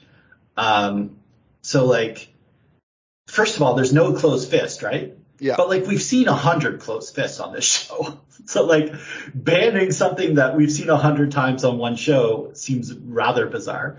So that's one.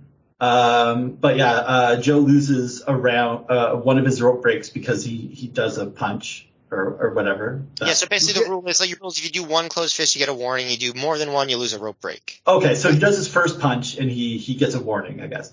And then we get to a point where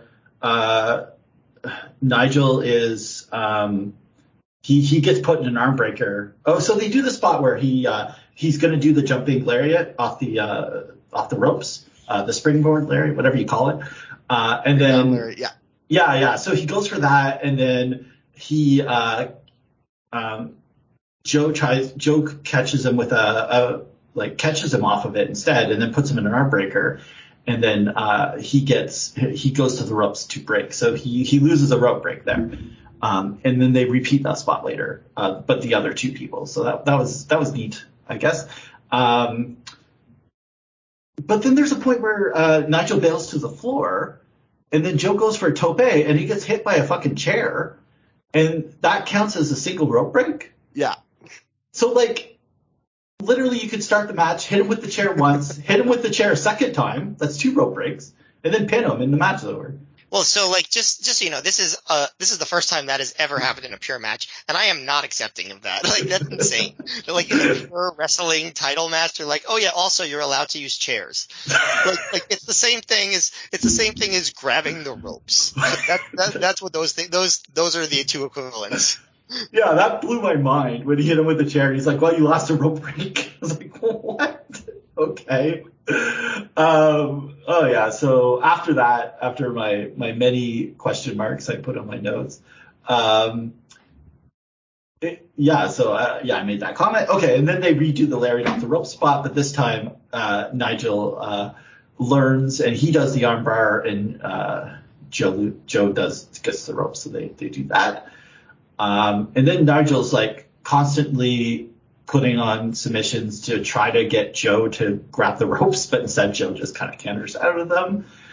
I was thinking they really need like a scorecard on the bottom corner, like keeping track of warnings. And I think they have that now. I think like in current ROH they do that. Good. That progress. So Nigel runs into the corner, and Joe does his catching slam.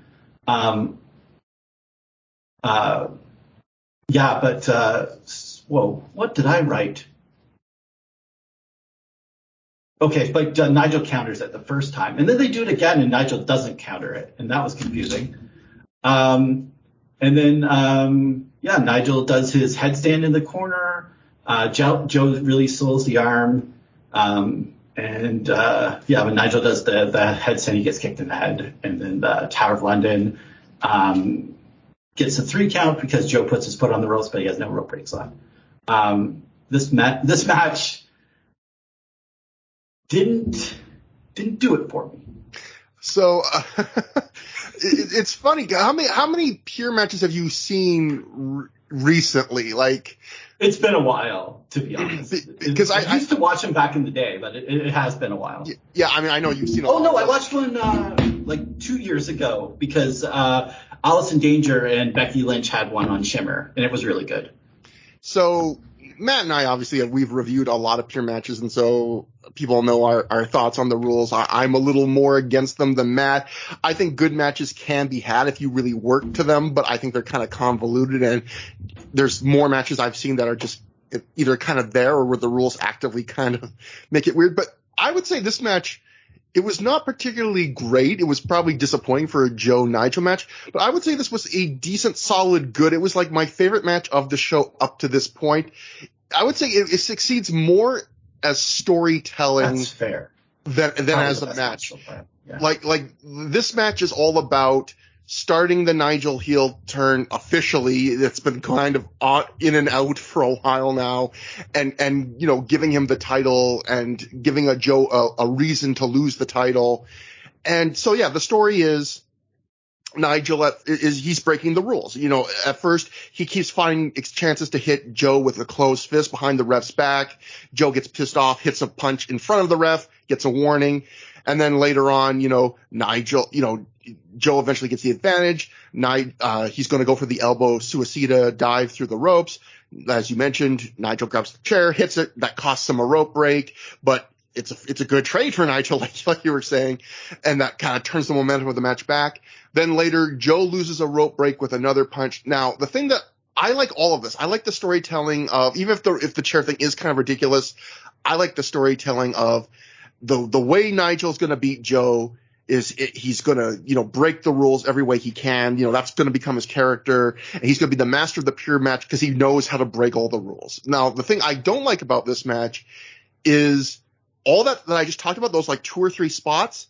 That's all the rule breaking he does. Like, they don't go farther enough in that direction for my liking. Like, for example, when Joe hits his second punch in front of the ref and loses a rope break, he's not doing it because of any Nigel cheating. Nigel just like they're grappling on the mat.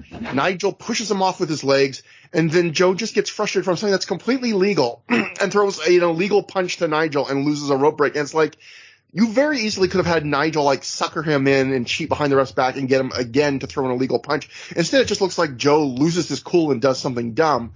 Or like the end of the match is Joe loses all 3 rope breaks. Joe goes for a big running knee in the corner. Nigel avoids it, hits the Tower of London, and then just pins him right by the ropes. Joe gets his foot on the ropes as the ref counts 3, but because he's used up all his rope breaks, the ropes are in play. It doesn't matter. And the ref counts 3. And I just felt like even that ending, even though it plays into the idea that Joe has used up his rope breaks, and he lost some of those rope breaks because of Nigel chicanery, I just felt like it was almost too clean for the story they were telling. I felt like there should have been more cheating in this match, because I like the instances of this match that did have Nigel cheating and Nigel, you know, playing the trickster that's outsmarting and getting under Joe's skin. And I just felt like there wasn't enough of that in the match, even though that was kind of the point of the match. But yeah, and Joe looks like either Joe completely forgot what type of match he is, or he's in, or he's like forgot he lost his rope breaks, or like I don't get it. Why would, like, I understand, like he didn't try to kick out. But he put the effort of putting his foot on the rope. Yeah, it's just weird. There's more I could say, but Matt, you haven't talked for a while, so how about what do you think about it? Because I could see this as a match where some people would be really disappointed, and, you know, maybe some people more like me, where it's like, you know, I enjoyed it enough. Yeah, honestly, I thought it was, like, because of the storytelling, I thought it was, like, quite good. Like, I think these two have really good chemistry. I thought Nigel did do a great job of, like, the baiting of Joe. The chair thing just bugged me so much more than it bugged you, that, like, it took it down a lot for me. It's just like, I don't know, I'm going to sound like Jim Cornette here, but it's like, if you really want to have Nigel use the chair, I think that's totally fine in the story of the match, like, because he's cheating. But, like, it's lazy to just do it right in front of the referee, you know? Like, it's just like be a heel, like, figure out a way to sneak it, you know? Like, he did that with the punches. Do it with the chair. And it makes it avoids the you know, the problem of making them a complete mockery of the pure title rules, where you could just hit someone with a chair. And well, to me, it was the penalty. Well, that's what I'm saying. You could just hit someone with a chair and get the same penalty that you get when, like, you should have lost the ropes because you're in a submission hold. Like, that's ridiculous. Like, he should have lost all his rope breaks or something. Yeah, or get fucking disqualified if you're get disqualified. But, like, losing one rope break for one chair shot just seems insanely stupid rules. Like, Well, they would have to, I would hope, like, you guys are watching forward, so I hope this happens, that there's a new rule, like a Nigel rule that's added to the pure rules about chair shots. Like, they have to add a new rule to the I don't think match. that happens. If I recall correctly, I don't recall that ever happening.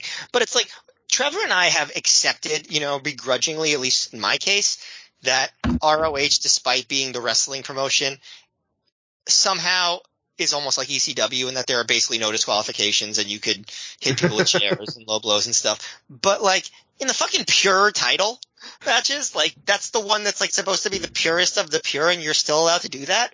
Like that's so annoying to me, and it just feels lazy. I don't know, like it just feels lazy. But like other than that, I think that they did a really good job. Nigel definitely did some good character work. Joe, I like that Joe is mixing up his pure title matches. Like he's definitely working the pure matches very differently than he worked his world title matches, which were much more like balls to the wall. This is much more like everything has a different story, and everybody's trying to figure out a way to use the rules against Joe.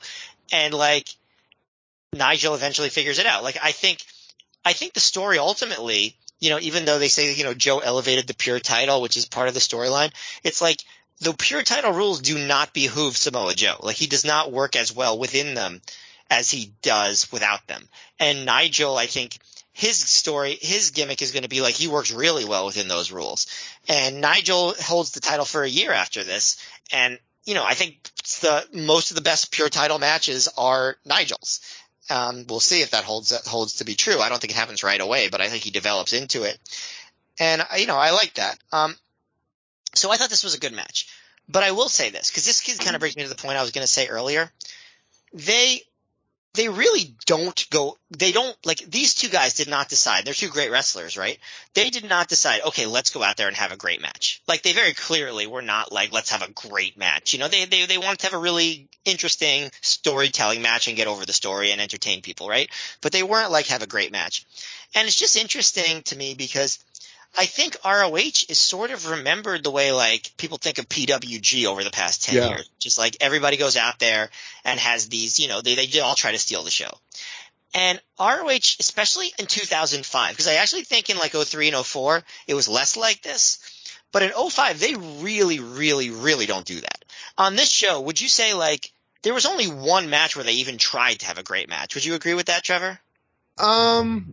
I would say the top two, they were both trying. We'll talk about how successful they were, but I think everyone else was either just trying to be good enough or in a match like this, I would say the point of the match wasn't to be a great match. It was to serve the two goals of Joe needs a way to lose this title without losing steam, and we need to firmly like establish Nigel once and for all as a heel. Right. And having a great match was at best the third most pressing like focus. Right. And like, I guess what I'm trying to get at, because I do think like in 06 and 07, like you do see more of the effort up and down the card to like steal the show. And I think in parts of 03 and 04, you saw that too. Not every match, but like more of them. 05, I feel like we've seen a lot of pretty dreary undercards. And I want to ask you, Trevor, because you've watched all the shows with me. Stephen, if you have thoughts on this, definitely be happy to hear from you too. Do you think they went too far in this direction of like, all right, let's make sure that we don't overshadow the big matches? Because like, I just feel like there's been a lot of matches that we could say like this over this these past few months of the shows that we've watched.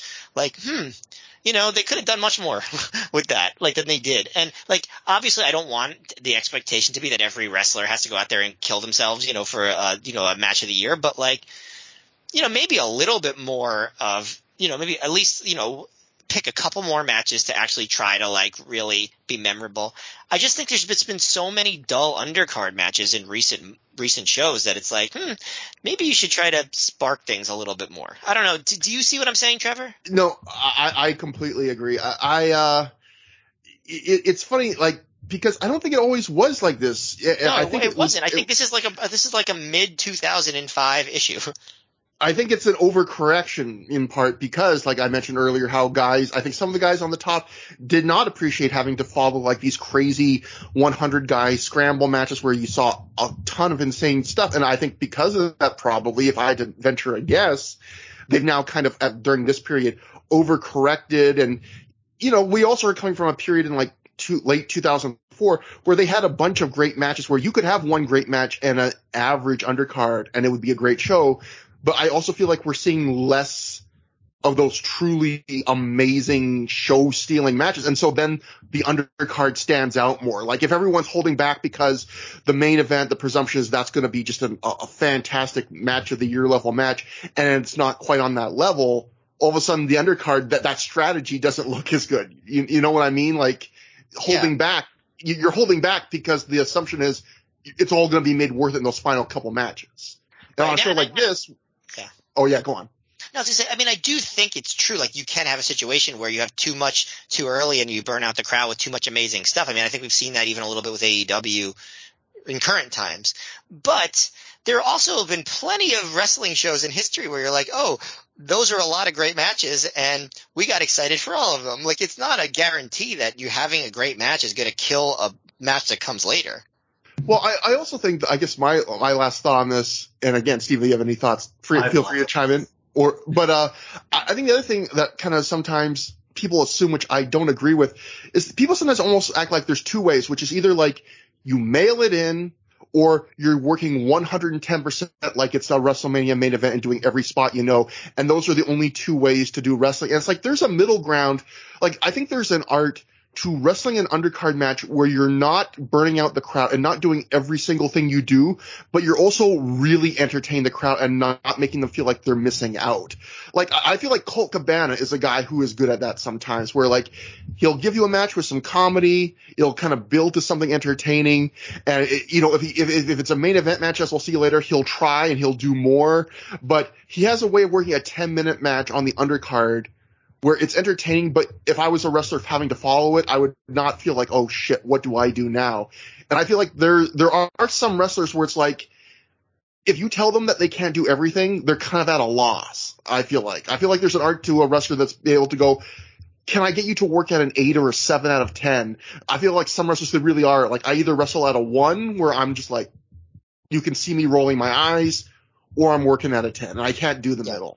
Yeah, and I remember like going to like the Morristown show that we reviewed last week and the Philly show we reviewed, a few shows ago, and just being pretty disappointed. And now I realize why, and it's just like ROH was selling itself as like this great wrestling company, and then you go and it's like, yeah, I mean they do wrestling, more than WWE does, but it's like, I don't know. It was like you ended up seeing a bunch of house show matches, and then like a couple of matches later that they put in, they try to like do a little bit more. But like, and again, like I don't want to like downplay it because like they're all like really hardworking wrestlers, but like clearly the matches that they were putting out, not by booking decision, was just like, we are gonna make these a little bit tamer and less exciting than they could be. And I don't know. It just felt like in this particular era of ROH. They're just more disappointing matches than usual. Yeah. My thoughts are, so if you're going to have a show that's full with great matches, if it's all the same type of match, it burns a crowd out. It's exhausting. So if you're going to have a show that's all great matches and everyone's trying to steal the show, like you got to have different styles and different types of matches. And I think, like looking at this card and Ring of Honor's roster, I think a lot of the people kind of work the same. So if you're going to have everyone go out there and try to steal the show, like people are just going to be tired. And nothing's going to super stand out too. Cause like if every match is great and it's the same, then like what's really great? It's hard to tell. But you see what I mean? Like it's not like they could do more than just that without trying to have a super great match.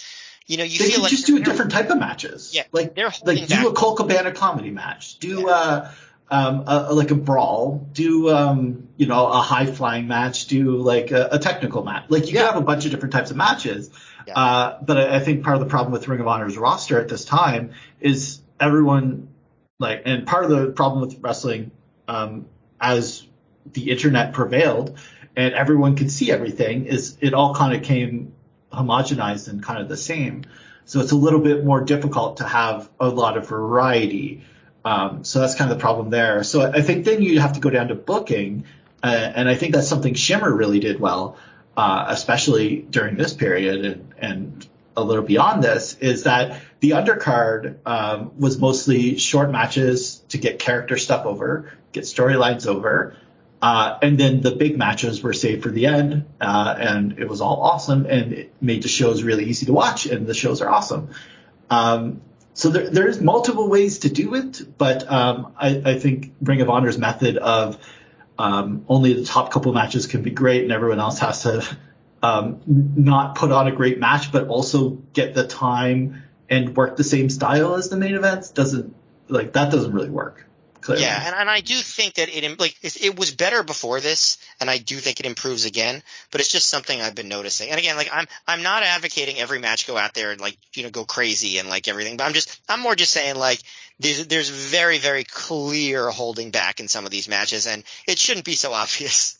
Yeah, and I will say too, like you just said, Matt, so you basically said half my point, but I was just going to say Ring of Honor, will not always be like this in the future. And also not just sometimes there'll be less holding back, but also there'll be sometimes I think there'll be shows we'll probably see where there is some holding back, but it will work and the guys will find that middle ground more and it'll work as more of a whole show. It is interesting because I do feel like it is a way wrestling has changed. And I like when a show is well done where it has that lots of variety and not everything has to be I feel like there was a conversation wrestling was having with itself in a few years after this, and Ring of Honor was one side and PWG was another side, and PWG won because Ring of Honor at its best there was times where it did have some variety and it was about kind of booking with the entire card in mind, and PWG in its kind of when it really rose up in the post-Gabe Ring of Honor era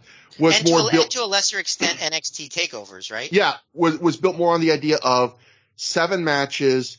We're telling everyone do whatever you want, steal the show. Very little oversight, very little thought about the cards, the whole just all killer, often similar stuff. And I feel like PWG won in the sense of that's the direction wrestling went in. It was more companies. I don't want to blame PWG because I think YouTube and the internet made that what it is.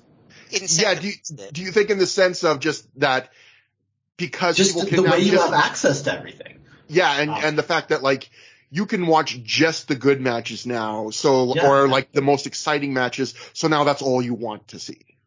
Yeah, it's not so much that not all you want to see, but definitely there is people who have that cherry picking mindset where you wait until people review the shows, you see which matches are good and you watch those.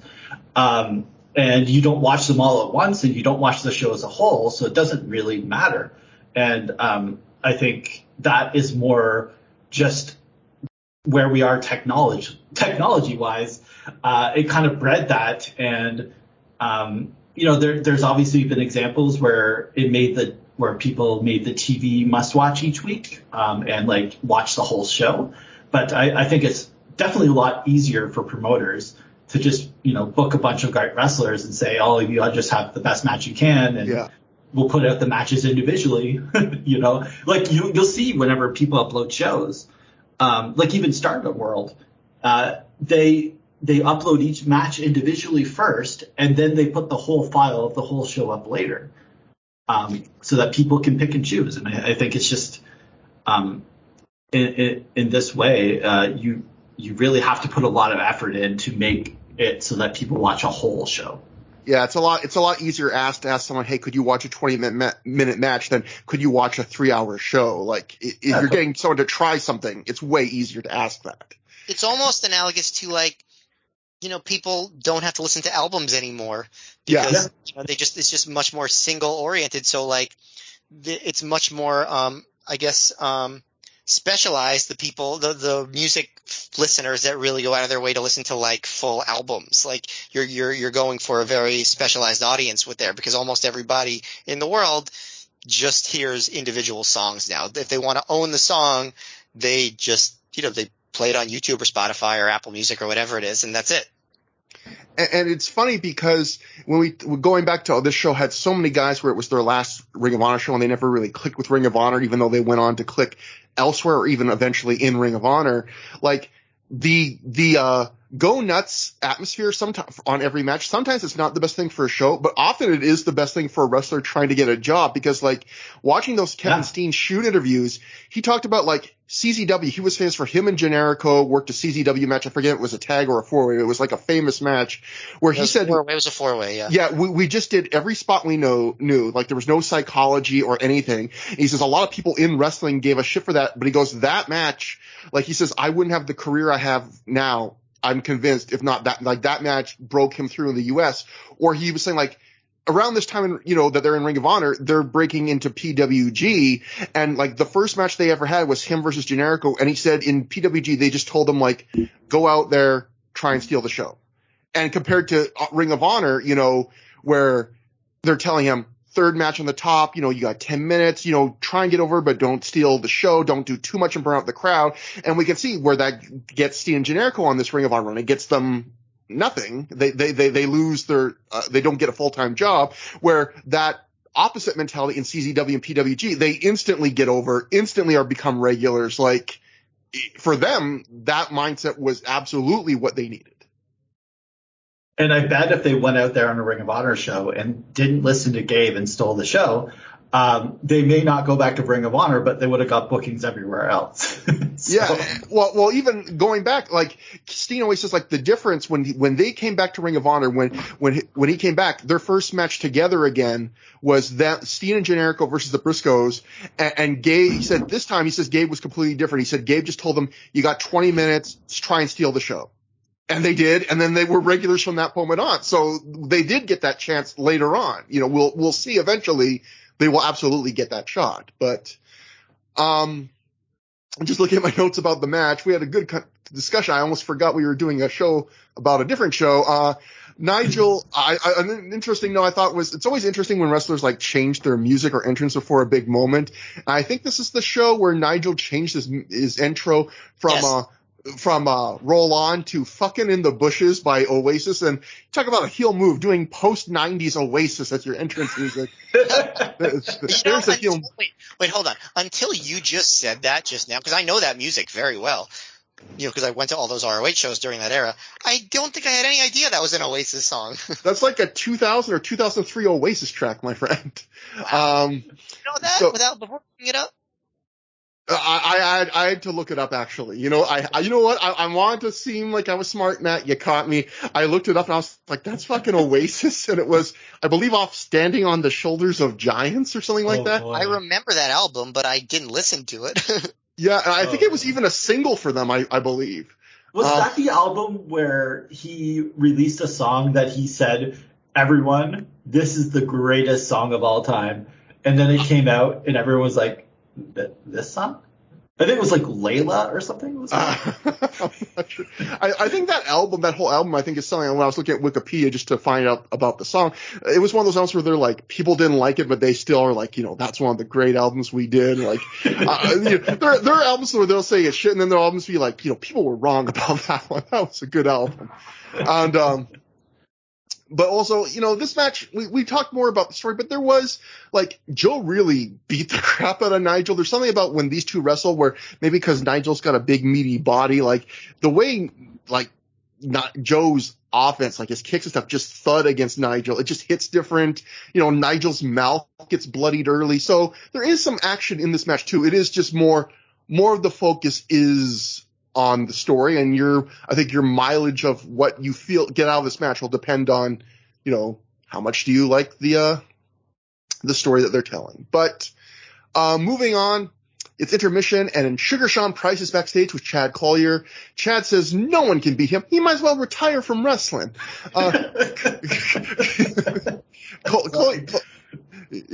Collier, it was an underrated, goofy promo in Ring of Honor. Collier laughs about rendering Ace Steel a bloody mess on the last show. And then at this point, Homicide interrupts. Homicide says he has no beef with Collier. He just wants to know right now. He has to know where Colt Cabana is at. Sean says he's getting ready for his world title match. Almost like what would you expect, Homicide? Homicide says Colt disrespected him. He's tired of people disrespecting him. And he asks Sean to follow him with a camera later. He's going to give him a scoop. He's going to give him the hot news. So that will pay off at the end of the show. Well, what I would have really liked is if he said he was going to give him a scoop, and then at the end he gets like a little ice cream cup. I would like if he just had like pulled out a box of Raisin Bran. He's like, fiber's important, Sean. It was the summer though, so ice cream would have been nice. Yes, definitely. And also, it was very echoey back there in that promo. And the rest of the promos. It's very unusual for there to be an ROH promo during this era that was well produced. The rest of the promos, everyone, I'll just not make the comment, but it's very echoey. Look, I was going to say at least this show had things where we could see what everyone was doing, but then I realized, no, we end the show with something where we can't see what's happening. So no, that streak is not broken. But we'll get to that in due time. We now see a clip of the Ring Crew Express, Dunn and Marcos, defeating Ring of Honor students Matt Turner and Shane Hagedorn. This was the first match back from intermission. We just see the very end of it as a Gabe voiceover describes it as a special dark match that happened right after intermission. Gabe says normally this would just be for the live fans, but they're showing it for us for what quickly happens after the match, which is Dunn and Marcos quickly get the win. We cut to Christopher Daniels coming out in street clothes. He gets on the mic and apologizes. He says he had got some bad directions to the venue. He just got here. He says, now I'm ready. I just need to get dressed in my gear and I can have my match with Shingo. Daniels is then informed by the crowd and everybody at ringside that, Shingo already wrestled Curryman. Daniels goes, I was booked with Curryman once in Japan and he missed his flight and missed my flight. He missed his flight. And then he's like, this is the second time something like this happened. So, funny joke, haha. Shane Hagedorn's been in the ring the whole time. He's frustrated.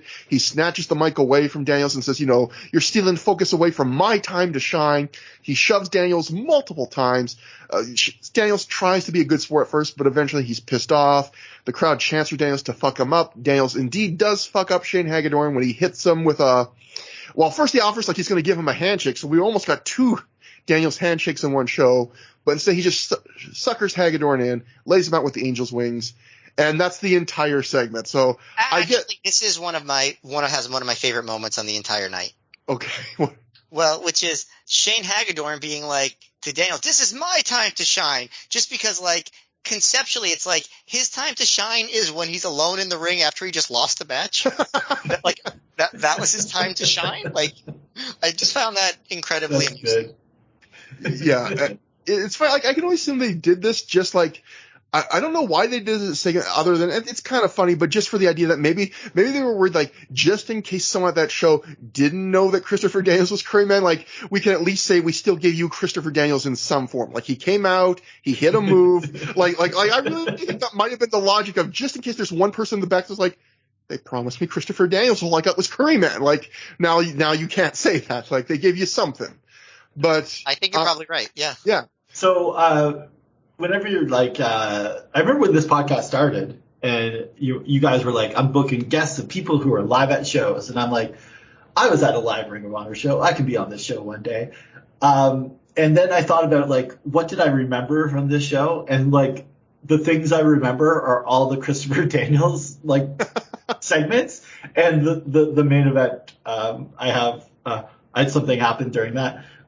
So those are the two things I remember. I don't remember anything else from the show, just by looking up the name of the show.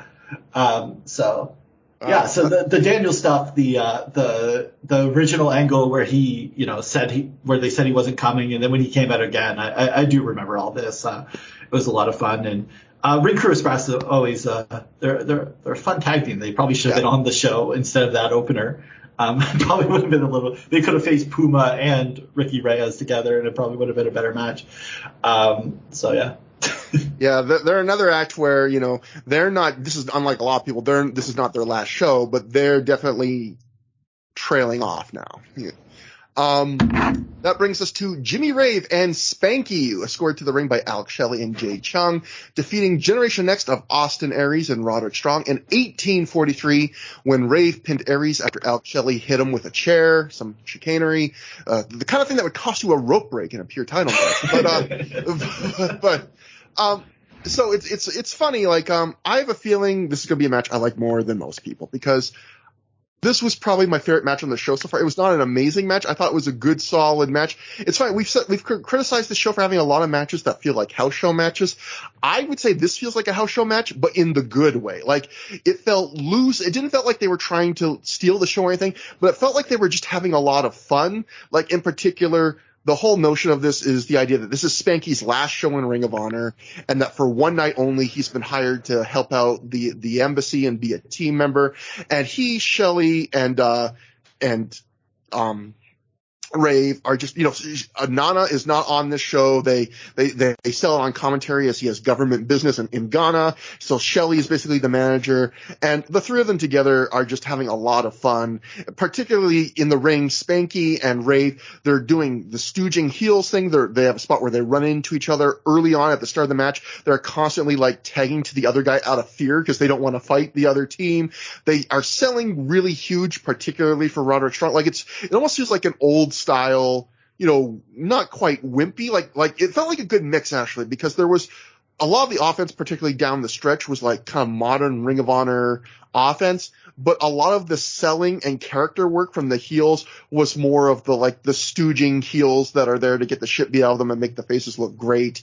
And I felt like Spanky in particular, like, this last run, he should have been a heel because he really found something, I feel like, in these last couple of matches, what he was missing, just being kind of a bland, straight ahead babyface on the rest of this run.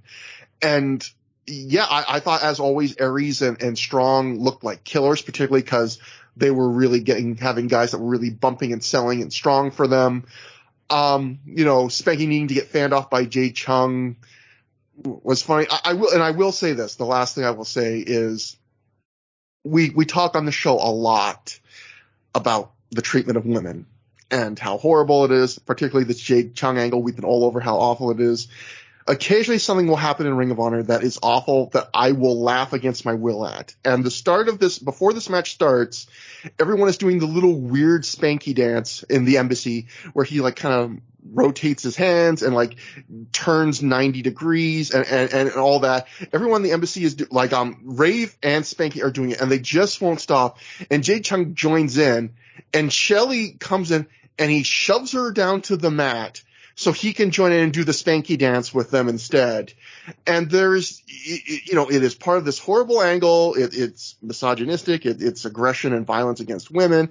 But there's something so hilarious about an evil guy going like, hey lady, don't dance with my male friends. I want to dance with my male friends. And the amount of time they danced, it was so fucking ridiculous. I laughed despite myself. I felt guilty about laughing. It was funny. I enjoyed this match. It is not a classic. It is not worth going out of your way to see. It was four talented guys having some fun. Matt, what did you think? Yeah, I mean, Steven, I'm guessing, because you haven't watched all of these shows, you are not as desensitized to this Jade Chung stuff as Trevor and I are. Yeah. My first comment of this match is, so fuck this company. Yeah. Now, you have to believe me on this. This is so far from the worst that we've seen so far, the Jade Chung stuff. Like, it's bad. Like, definitely it's bad.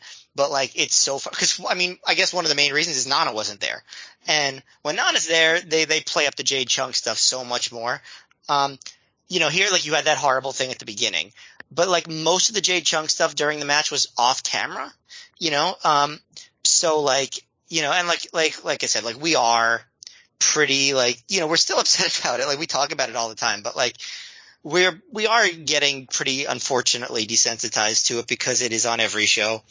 Now, as far as the match, I agree with you, Trevor. Like, my favorite part of the match was the first half where there was a lot of stooging. I mean, if you think about it, the heels didn't get a lot of offense for like a long time. Yeah. It was really all baby faces, and it was just like a lot of stalling, and Roderick, would then eventually hit a chop, and the heels would sell it like they needed to like leave the planet. Like, that's how bad it hurt. Like, and that was great. Like, I really loved that.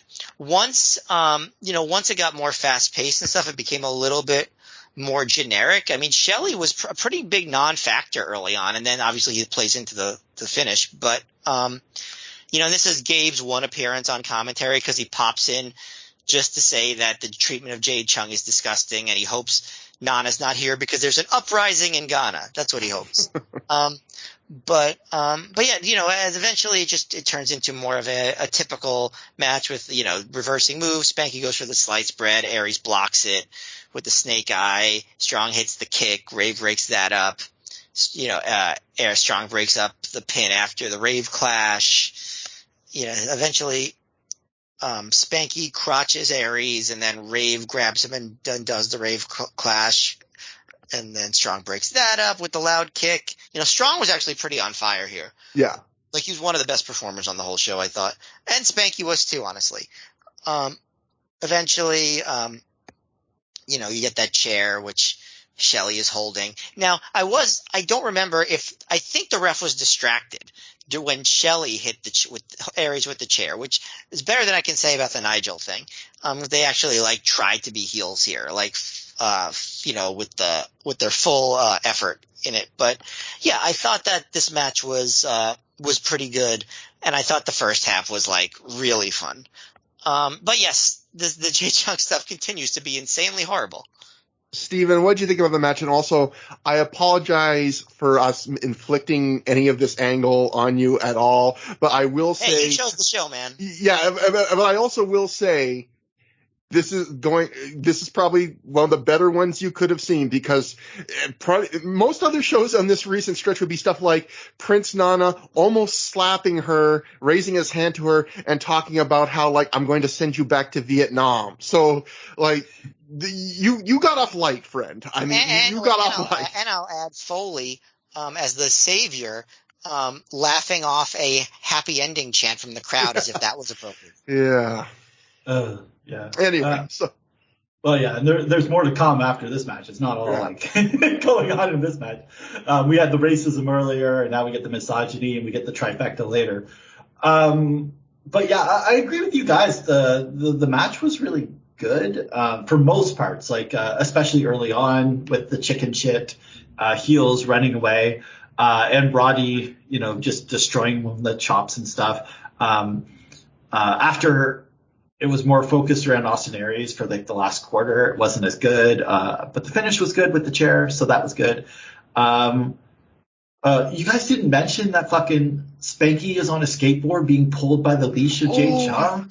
Yeah, there's a pallet on wheels, and Jay Chung's whole gimmick at this time is that she wears a leash, because earlier, Steven, in an earlier show, there used to be this thing where Nana would just push and shove her, and they eventually Ring of Honor told Nana he can't lay a finger on her anymore, so now he puts her on a dog leash. So yeah, for those who didn't watch the show, the entrance is they stand on this little pallet with wheels and have Jay Chung on the leash, drag them to the ring. Yes, and I'm sure you recall that prior to that, Steven, she was used as a footstool by Jimmy Ray for him to get into the ring. Yes, so that's all awesome. The dancing was good. I don't know why Jay Chung joined in on dancing.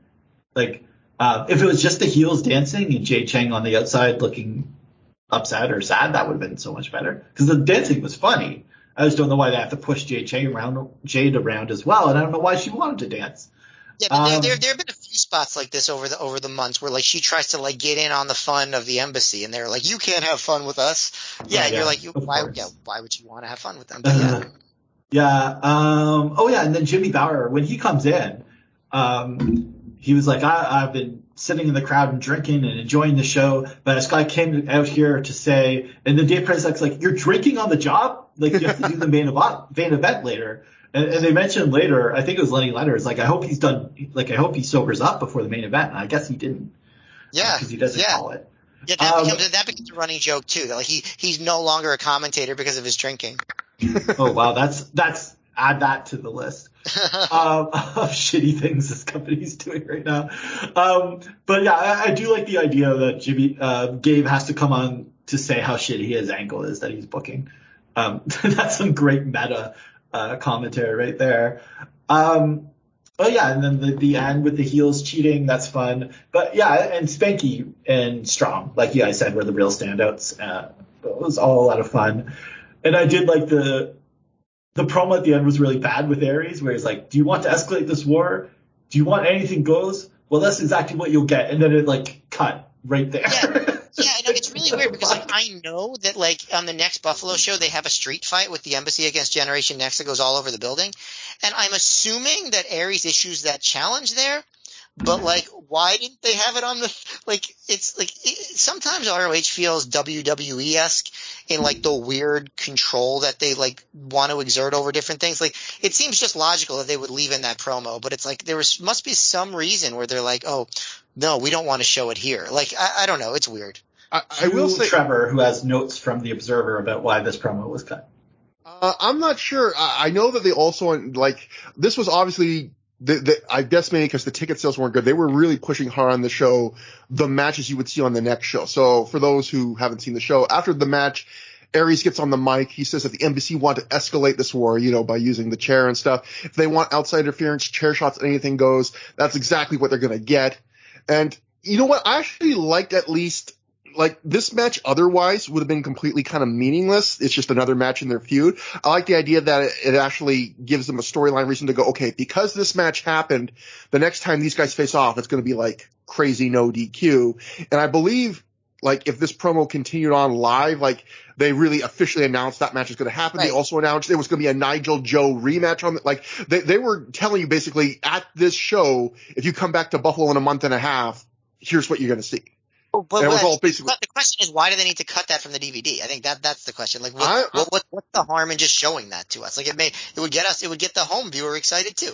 Clearly there was a time issue because they were cutting like after every match, like the second it ended. But it did not go up to the 3-hour mark, which some shows do. This was more like 2 hours and like 57 or 58 minutes, right? Yeah. So like they did have a couple minutes to spare. They could have included that at least.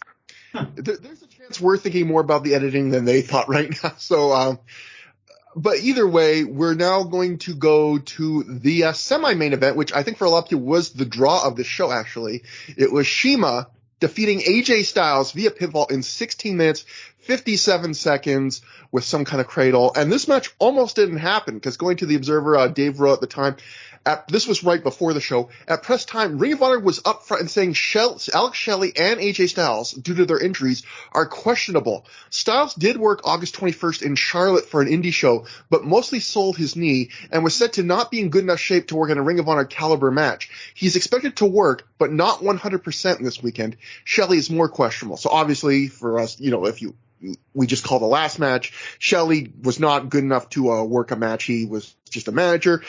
AJ does work, so that's interesting to know. Whatever people think about this match going forward, I have no idea what our thoughts are going to be. Well, I know my thoughts, but AJ worked this basically being questionable. But I also thought was funny, which was AJ would do this a few times where he would get injured. I think this was an injury he suffered in TNA, and he would, and I think this was probably good intentions by him. He would say like, I'm too injured to work Ring of Honor because they require a certain level, but then he'd work other lower indies. And I always thought, how would you feel if you were like running one of those lower indies where like AJ was publicly saying, I can't work Ring of Honor because, you need a really good performance there. And then he works your show like the night before or something. You're like, oh, thanks, AJ.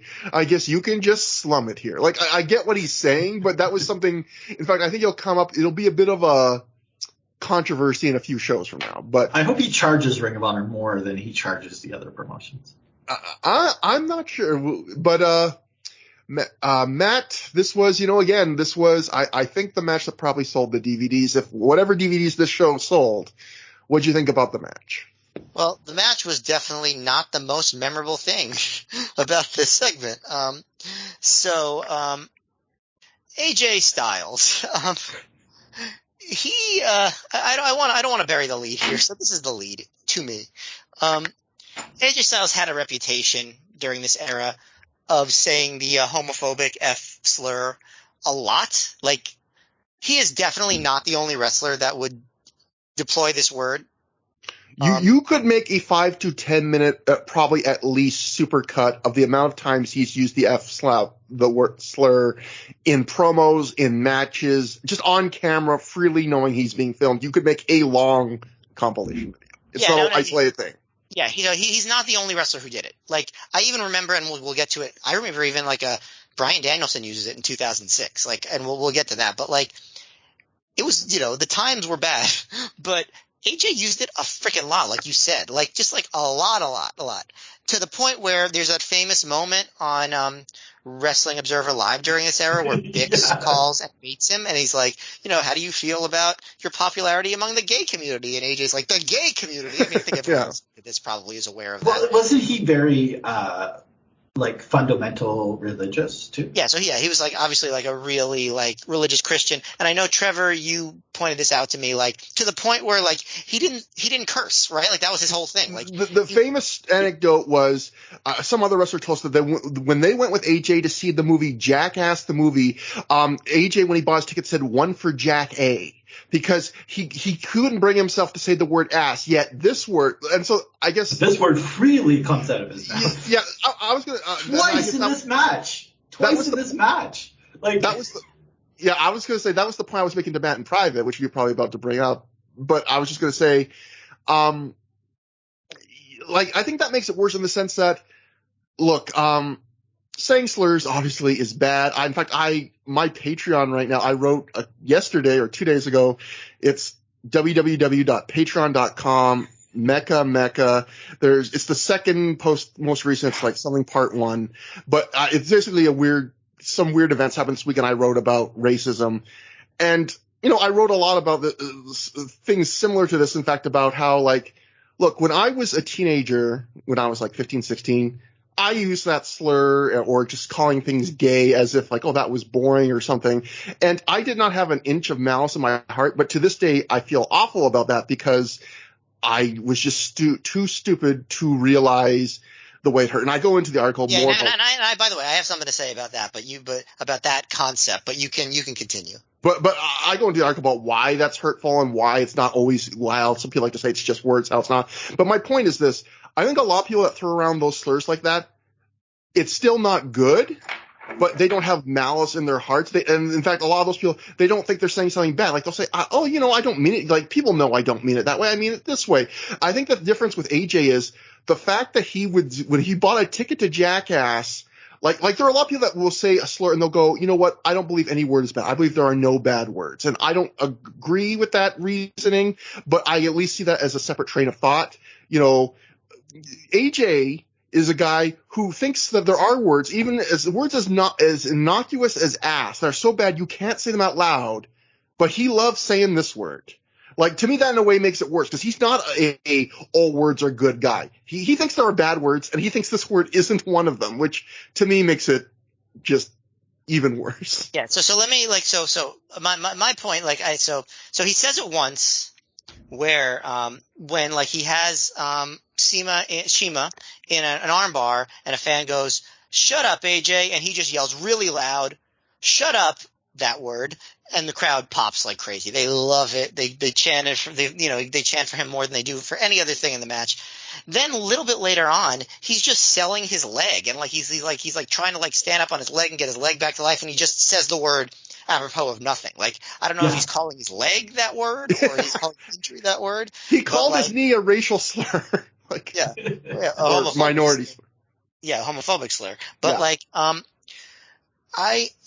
first of all, like Trevor, and I know what you mean about like you used that word as a kid and like, you didn't have malice, but I'm going to say even when people use that word and they don't think they're being homophobic and they don't feel like they're being homophobic, they are. Like I remember, and I'm not trying to call you out, like, I was not an angel about this either, when I was in certain ages, like maybe like, I would call things gay when I was like in middle school, but like it was homophobic even though I wouldn't like admit to myself it was, because like we all know the context of those words. It's not like you don't know that the word that's associated with, you don't know, like I remember Eminem when he would be called out for this back in like around like the turn of the century. And he'd be like, "No, I don't mean it about gay people. It's you're not being manly. You're not a man." I'm like, oh, not good. Okay, and that's not homophobic. You know what I mean? Like of course it is. Like people know the context. It's just sort of like a self-denial sort of thing. And like I was the annoying kid when people would like, oh, that book is gay, and I'd be like, so that book is fucking another book of the same gender? Like, what do you mean? Like, I was that annoying kid. Well, and I'll even say this, like, because I think times like, like 2005 is, it's kind of a dark time. Like, looking back, like we didn't feel like it as much at the time, like, but it really was. But like, So Trevor and I, the very first segment we ever reviewed on this podcast was the Christopher Street Connection segment. Like, if you've ever listened to this podcast, you probably know, like, it's a pretty infamous segment, and like we tore it apart. Like, we were very clear on how disgusted we were by the homophobia of that segment. It's well known. Like, if fans of this podcast remember that, it was like a very notable debut for us. We hated that segment. We thought it was the most homophobic thing we've ever seen in wrestling, which is saying a lot. We shredded it. There's no way to listen to that segment and not know for sure that we were disgusted by it. But in trying to accurately recap that segment, we used that word. We said it out loud a few times. Yeah. We recapped. It was like we were quoting. We weren't using it like in that way. We were quoting. That's 2017. 4.5 years later, I would not even use that word to recap. Like, I just, like, that's how much things have changed. Like, I just wouldn't. I just don't think that word needs to be voiced. And it's like, I'm not, like, concerned. Like, again, you listen to that segment, go ahead. Like, very clear what we thought. But, like, so it's just so you do see how, like, hopefully AJ has gotten over this homophobia. Because, like, because, like, again, like, you listen back and it's like, there are things that I would said that I wouldn't say now. Not because I wouldn't put money on it. Not because my beliefs have changed, but because I don't think that word is worth saying, even to recap someone else saying it, I guess is what I'm trying to say. One thing I want to say is, and I don't mean to be like kumbaya or anything like that, but I do say when I do see moments like this that are so bad, it does make me feel like there is some small progress in God. In today's world, we need like levels of progress anywhere we can find them. And because I think, like Matt said, when AJ says that, it's one of the crowd's favorite things this entire show. And I think if any wrestler did that today, not only would the crowd not be into that, they probably would not be booked for that promotion again, unless it was like a really grimy, low level, shindy type promotion. I'm a little bit more cynical than you. I think you're right about maybe the booking. I'm not as so sure that every crowd. We have legit sexual offenders who are getting booked nowadays, so I would not say that. Yeah, I don't think like the crowds. Like, I'm not sure that every crowd would be against it the way that we would hope. Like, I think I've been to wrestling crowds where, and they do seem more progressive than they did back then, but like, there's still that element in the crowd of like misogyny and homophobia. Like, it's definitely still there. I mean, listen to some of the pops that Chris Jericho gets on his promos when he makes misogynistic comments, or even some gay baiting comments, honestly, like there's still wrestlers that do that stuff and they still get pops for it because it's still pro wrestling. Well, look at even just in the world, all the, like, as we speak, all of the big right-wing political people are shitting on Pete Buttigieg for taking parental leave. Yeah, but it's not just the right wing, like that's like obviously they're going to be horrible, right? Like, that's not even a question. But like, I think you still see it like in like, liberal circles that maybe are just not as aware, like they think they're liberal, but they're actually like still beholden to these old attitudes. You know what I mean? Oh yeah, like if you follow me on Twitter, you know that I spend a lot of my time arguing with TERFs, and the amount of misogyny that they spew out while saying they're like a liberal feminist is unbelievable.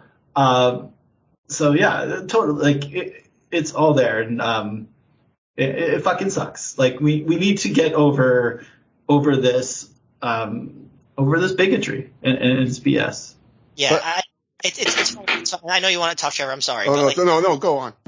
So it's really like, obviously, like just seeing this show in particular, as you pointed out, Stephen, like, it's so crazy to think of how bad things were in 2005. Like, this show has, racism, misogyny, homophobia, like, and it's all like completely accepted. And ROH was not the only. And the world champion comes out with a Confederate flag.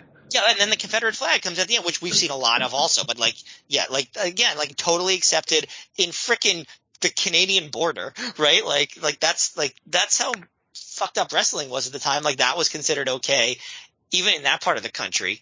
And like, ROH was not the only offender here. Like, it's not like this was just an ROH problem. This was the year that WWE had Muhammad Hassan, right? They, a bunch of, I'm sure of like Matt Hardy's misogynistic comments and treatment of Lita.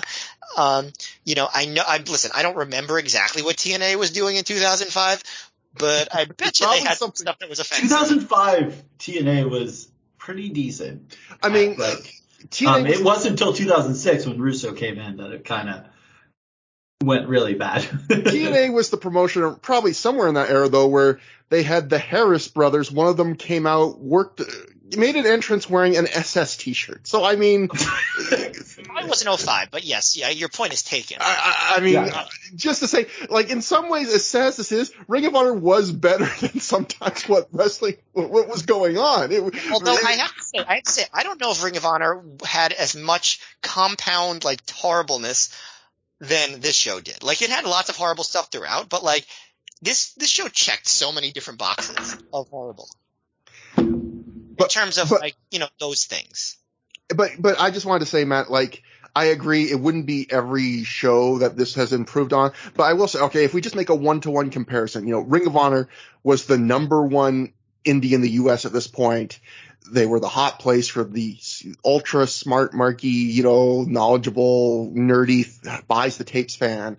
Semi-main event, huge match. This got one of the biggest pops of the match and of the show. I think if you did the same thing today, if in the main event of the next PWG show, someone said this, it would not only would it not get one of the biggest pops of the show from the crowd in California, it would not get a good reaction at all. Absolutely. PWG, it would not get a good reaction from the fans. I completely agree with you on that. But I bet you there's indies it would work in, though. But I bet you there are times in PWG, I mean, I know there's promos in PWG where AJ said that. I bet you at the time he got pops there, but yeah. It has changed in that sense. Definitely things have changed, for sure, just not enough. That's all. So, there was a match too, wasn't there? Yes, I'm sorry. No, it's okay. But I do think that was worth discussing. But yeah, I mean, we sometimes people don't like when we talk about weighty issues, and to them, I will always say, and look, any criticism is welcome. We always give the information at the end of the show. I love reading everything, but I will say this: we get far more praise than criticism on this show. We very rarely get criticism. I think the 2 of the 3 times we ever did was about getting in any way political. I will say this. Politics intercedes into any element of life. I get the idea of people wanting to escape from it, and usually I think the show is.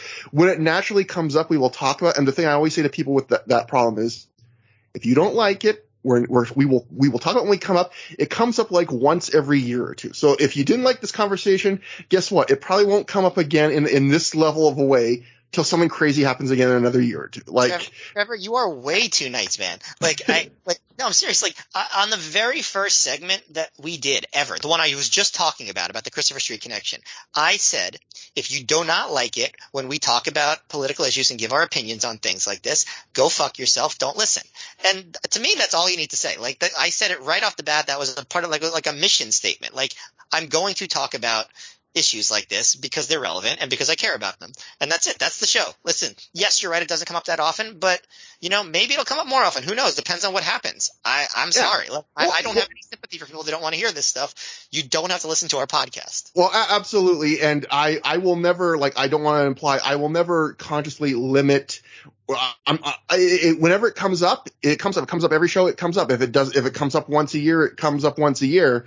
I agree. I don't have any sympathy towards people that get pissed off, but I can understand, if people just want something that doesn't talk about those issues on one level, I can understand, because everyone needs, I think you can't avoid those issues, but everyone needs some place where they can escape from that stuff. And I just want to be honest and say, look, if this is your first show or whatever, this is not if this is something that maybe you agree with us on these issues and it just depresses you to think about it. And when you listen to a dumb pro wrestling podcast that wants to be like the 3 hours of your day, you don't have to think about this. Generally, we're pretty safe for that, but we will absolutely not shy away. And there are episodes where we've talked for, 10, 20 minutes about heavy topics, and we're not going to. We will likely do that again, when it comes up. If you don't like hearing about that stuff, blame professional wrestling for decades of racism, misogyny, homophobia, xenophobia, and every other ism and phobia that you could think of. So, don't blame us. That's wrestling, man. Is there a lot of pointillism in wrestling? Yes. Cubism? Okay. Yeah, I guess not every ism. I guess they're Dr. Cube, there's that wrestler on the indies, in a Kaiju Big Battle, so I guess anything he does is cubism. But anyway, there was a match, and beyond the crowd loving racial slurs, Matt, what was the match like? So I thought that it was slower paced than I would have guessed. That's why I was sort of like, were they really trying to have a great match? Like, I know you said they were. I think they were trying to have a very good match, and I think they succeeded in having a good match. Like the last few minutes I thought were very good. Like, as happens a lot in these ROH matches. They really pick up the pace. They do some big moves. They hit their big spots. They reverse some big spots. It's weird because Shima wins over the crowd to the point where AJ actually gets booed at the end when he goes for the Styles Clash, although they do not boo when he finally wins it. But the crowd was clearly liking Shima there. But like the early part was definitely slow. Like it was I did nothing so interesting. I did like that the announcers got in their shots at Dragon Soldier B. Because they were like, oh, Shima's the biggest Japanese star to appear since Jushin Liger. And then Lenny Leonard was like, what about Dragon Soldier B? And Prazak was like, Shima's the biggest Japanese star to appear since Jushin Thunder Liger, which I enjoyed. But the early part of the match was just like them doing, a series of mat stuff and, having their applause breaks. And then Shima starts working over the leg, which AJ refers to as the F slur. Both times that AJ says it, Prazak laughs. Oh, I heard that and I was so sad. But okay, so here's the thing, Steven. Like, I get what you're thinking, but I think it was really nervous, uncomfortable laughter because. Yeah, I think probably too. You're right. Because he couldn't call it out, he wasn't allowed to. So I'm sure he was just laugh. I think he was like, what the fuck is this guy doing? I think that was, I really do think that. Maybe I'm giving him too much credit, but that is what I think. But I think he was just like, well, this guy's such a shithead. I think. But anyway, as far as running down the stretch, it does get more fast paced. There's, AJ hits the torture rack power bomb. Shima catches AJ on the top rope and hits him with a palm strike and a super kick while AJ is up top. Then AJ lands in almost like a reverse tree of whoa, and Shima hits him with the corner to corner drop kick, and the crowd goes nuts for that one. They loved his corner to corner drop kick. And then it's lost some luster over time now that Shane McMahon does it. Yeah, well, Shane McMahon did it in WrestleMania a few years before this, actually. Oh, that's true. But yeah, he's doing it as a 50-year-old. And you're like, well, okay, I guess that spot isn't that impressive anymore. The WWE ring is bigger. That too. yeah. But I couldn't do it, so hey. But yeah, Shima hits the iconoclasm and goes for the frog splash. AJ gets his feet up, which I think is cool. Better than getting the knees up. I think getting the feet up looks cooler. Shima hits a super kick. AJ hits the Pele kick, which was a good spot. And then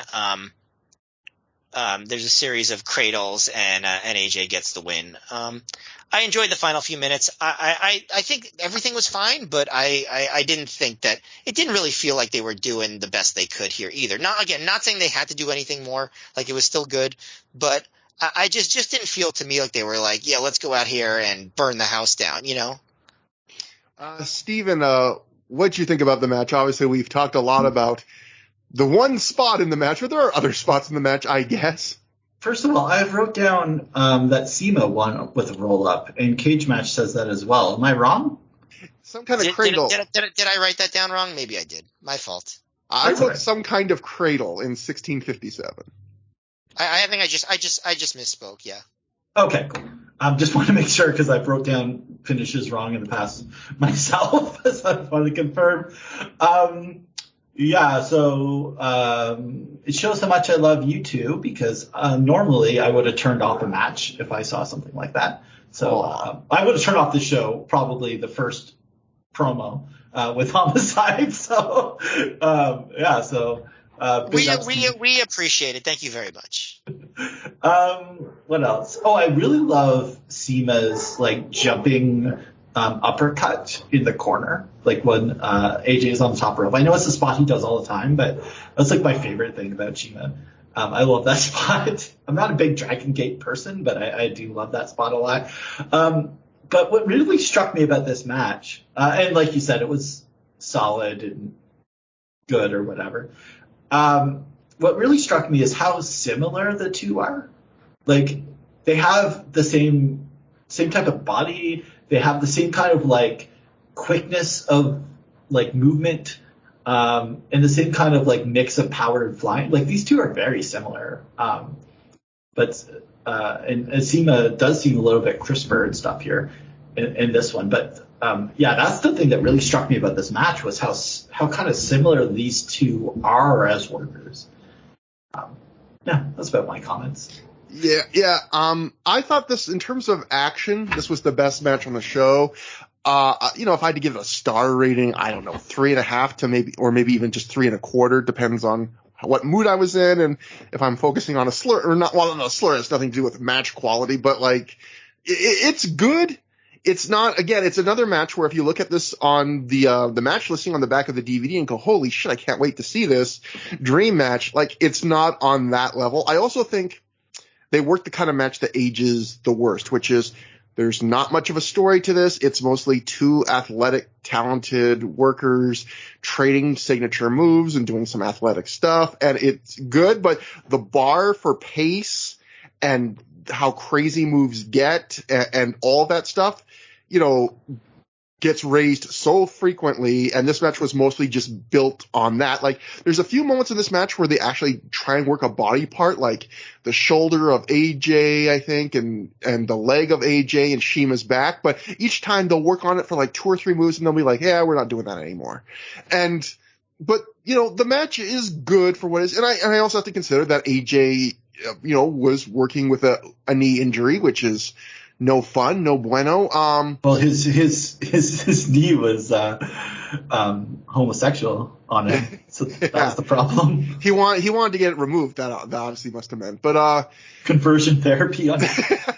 Wanted to turn to an elbow, but yeah, and Matt, I thought, I agree. I thought the craziest thing in the match was from the start, like, Shima was really over. And from the start of the match, it was like, you could tell the fans were really into both guys. And then it felt like right after that Van Daminator, or Van Terminator, I guess is that, when it goes corner to corner drop kick.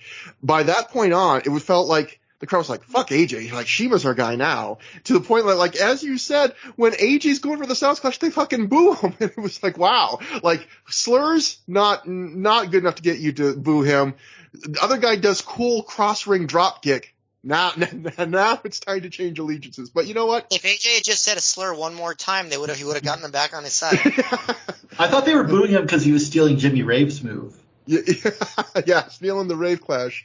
Also, this match had maybe the first ever drop down that I've ever seen in a wrestling match that I think worked as a shoot, because at one point AJ drops down when Shima's running the ropes. Shima tries to jump over AJ, but I guess AJ dropped down too late, and Shima actually kind of clips AJ as he hops over him and like stumbles into the ropes, and luckily they save it because AJ immediately like jumps to his feet and runs over and drop kicks Shima as he's kind of like at the ropes, so it saves it. I just wrote my notes, it's like the first ever shoot drop down where that actually seemed to work.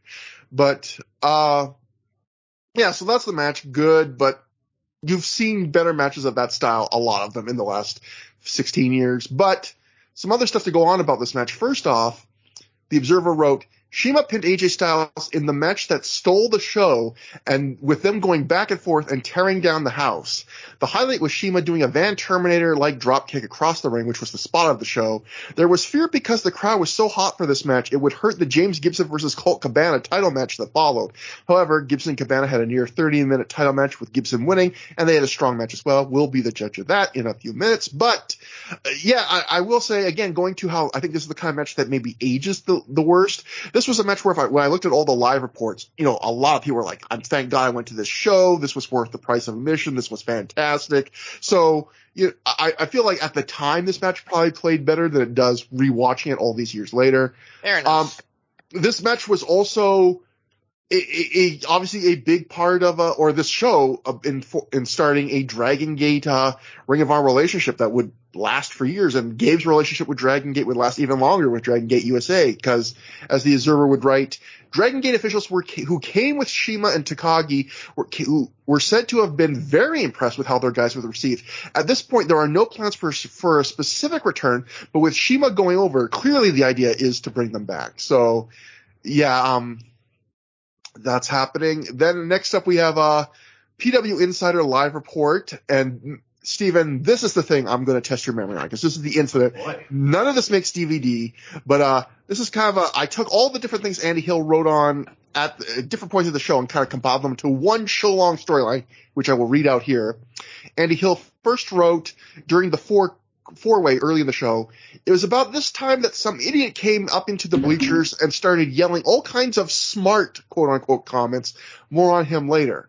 Then during the Joe Nigel match, Andy writes, the idiot I mentioned above was loudly crapping all over this match, even going so far as to start whistling to show how bored he was. I thought this one guy in the bleachers was going to kill him.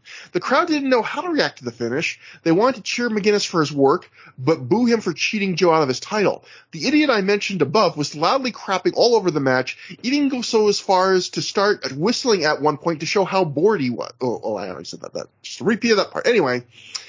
Then Andy, finally, he wrote during his review of the Style Shima match, he wrote this, immediately after this match, Samoa Joe came out and grabbed the idiot from earlier by the neck and dragged him out of the building.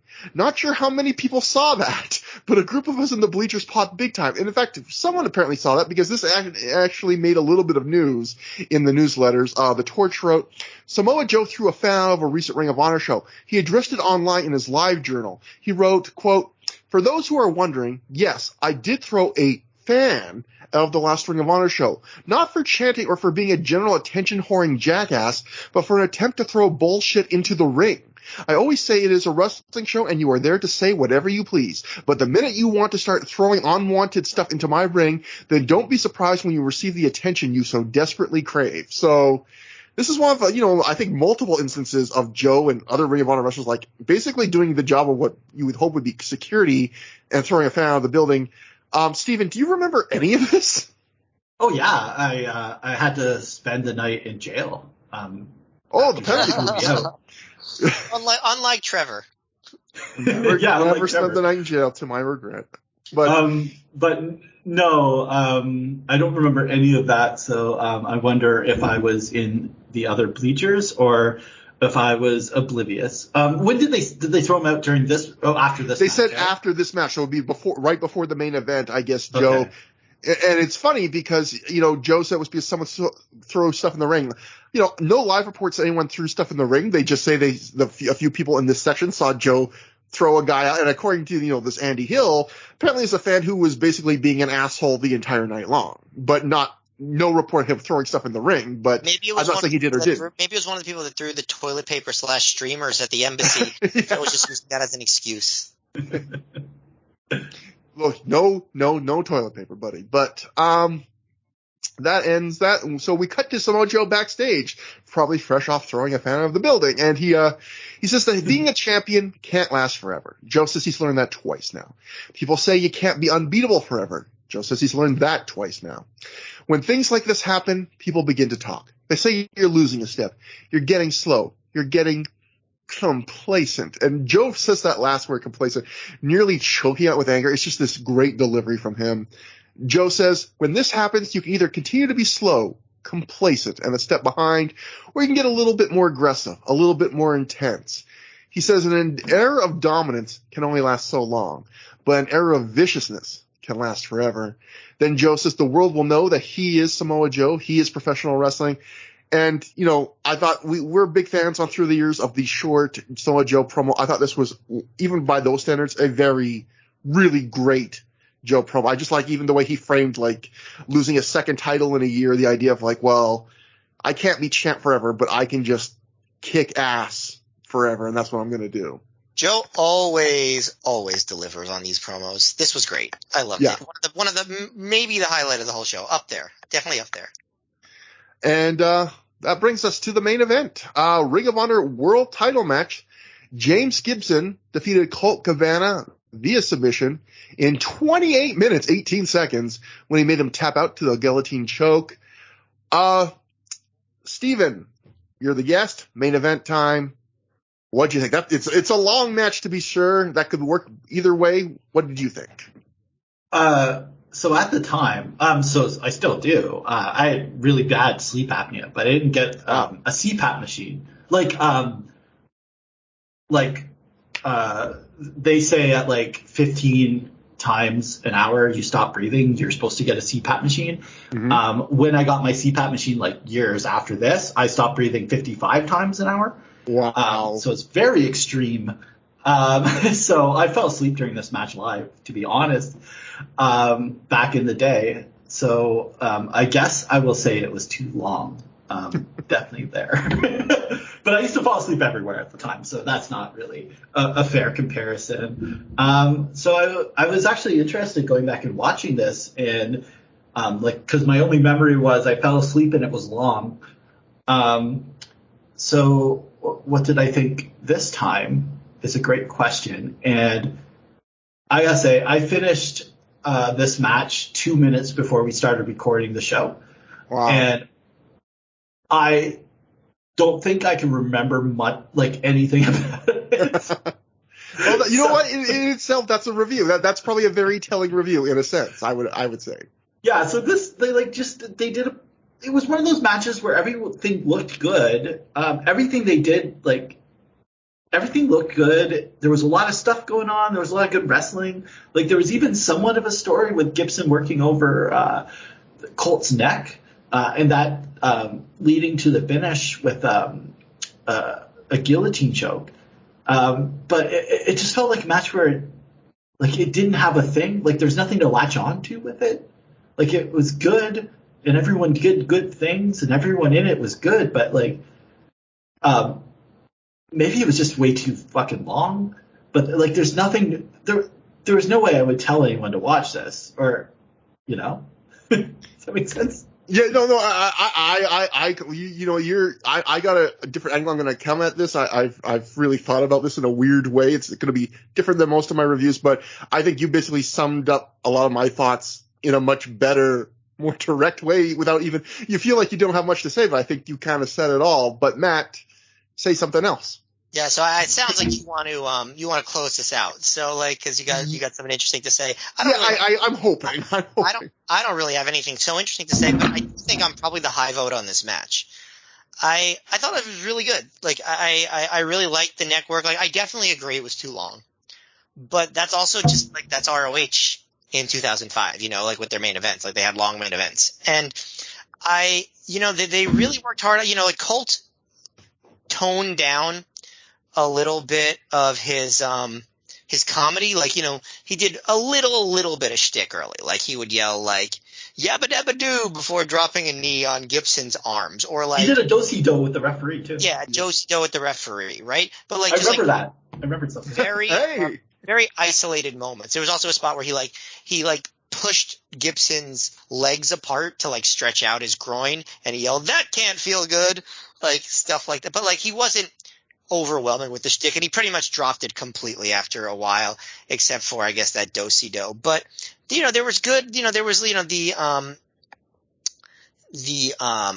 neck work, and Gibson was he wouldn't let Colt get try to do his comedy stuff, and there was a point where he was almost being heelish because he was so annoyed at Cabana. He actually got Cabana in almost a Cobra Clutch type move, and he started yelling, "You're out of your league, Colt Cabana. These people don't want to see you as champ."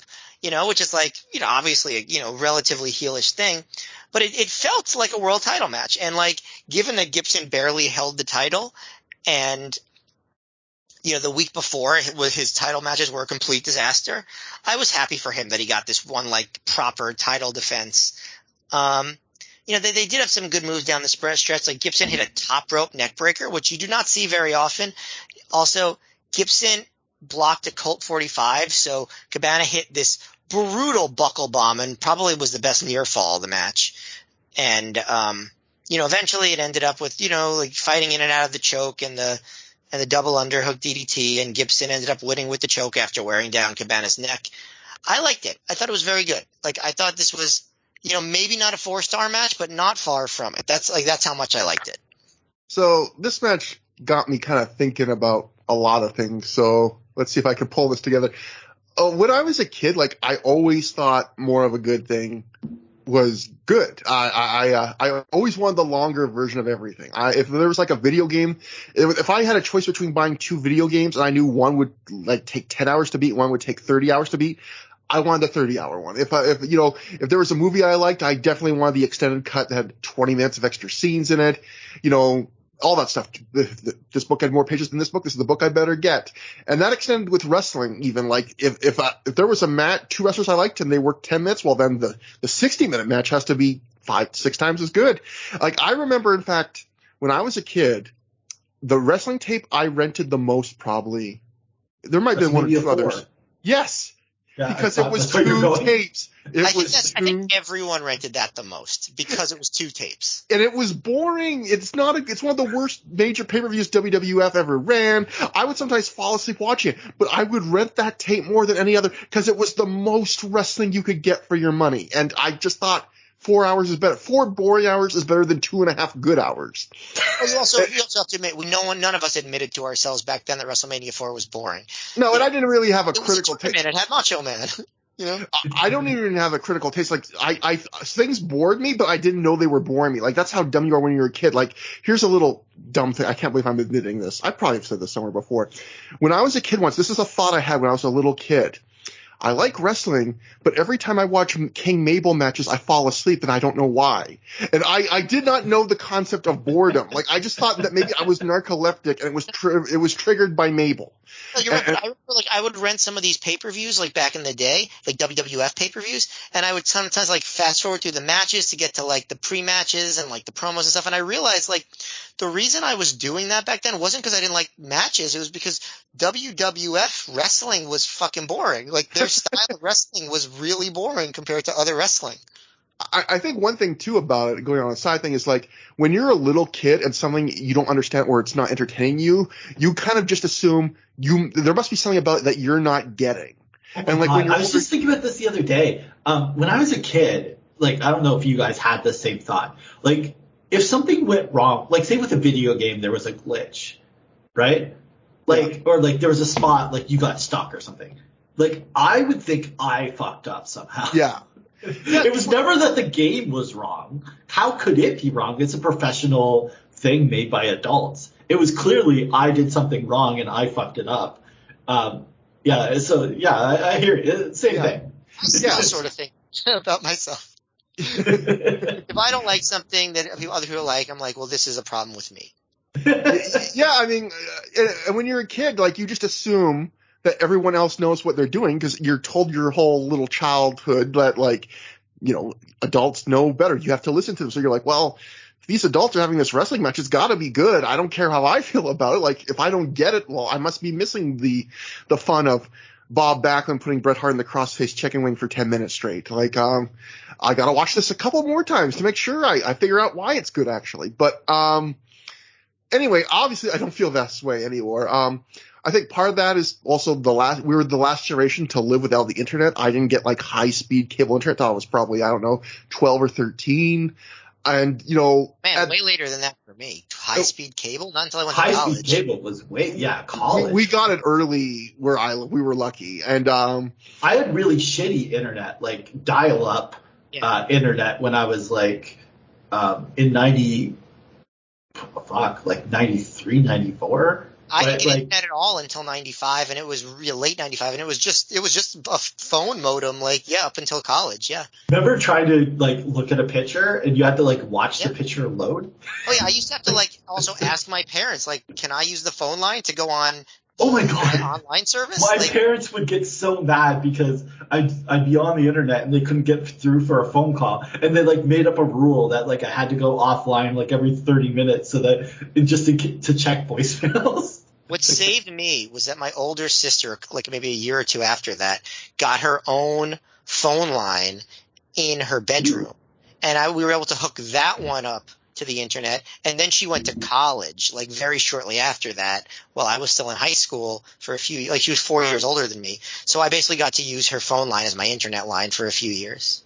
Nice. Wow. But yeah, I feel like the internet's changed everything in the sense where now, you know, you're never bored. Like once the internet came along, you know, you might not be happy in life at times, Lord knows, but like you're never bored. You have like basically every piece of entertainment ever made at your fingertips, with some rare exceptions. But anyway, back when there was still something called boredom, you always wanted the longer version of something because it was just, you needed it to stay off the boredom. And then also I think it's getting older, you realize that like, hey, like my time is limited and I would rather see the best version of something than the longest version of something. So that's all preamble to say, Matt, you're right. Like this is a good match. There's nothing in this. There's not a moment of this match I think is bad. I think it's a good match. I think these are two really talented wrestlers working well together. There are some neat moments. There are some neat ideas.